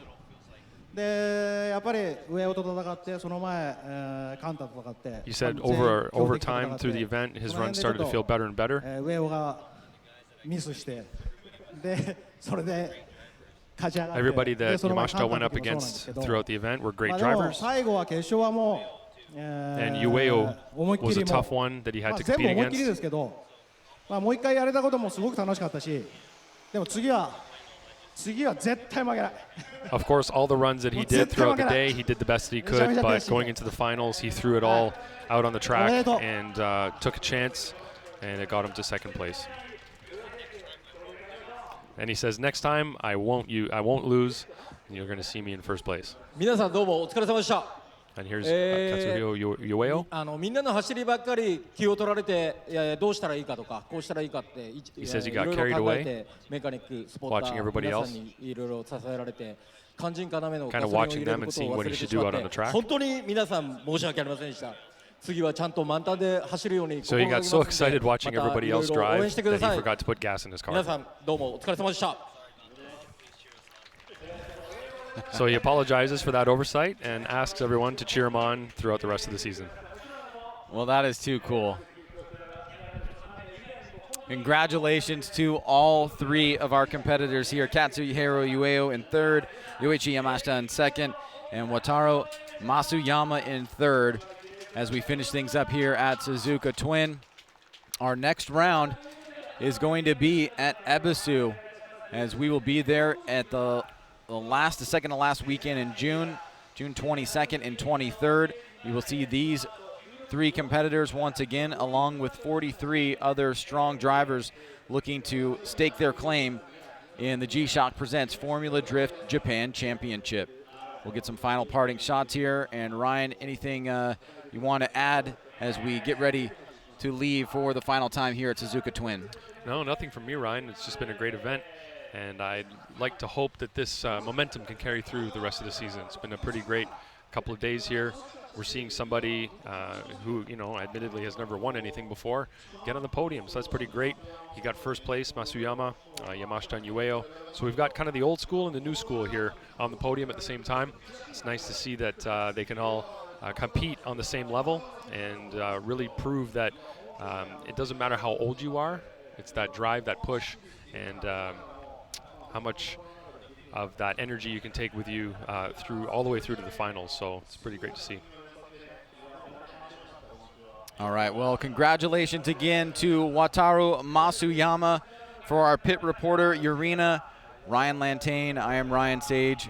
We are signing off here at Suzuka Twin. We'll see you in June at Ebisu. Bye, everybody.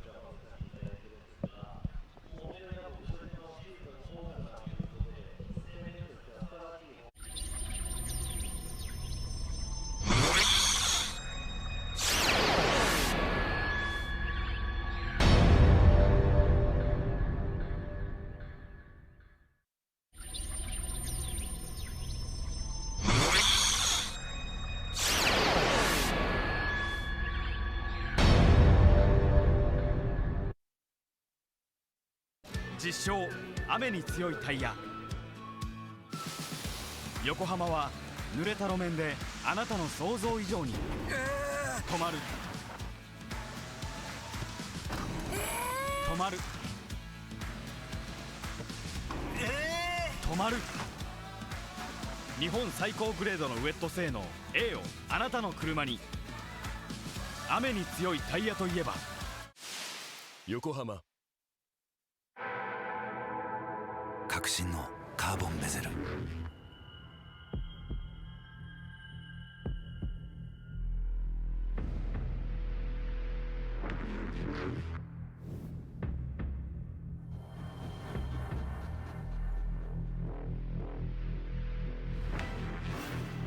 Bluetooth 搭載 G-SHOCK カシオ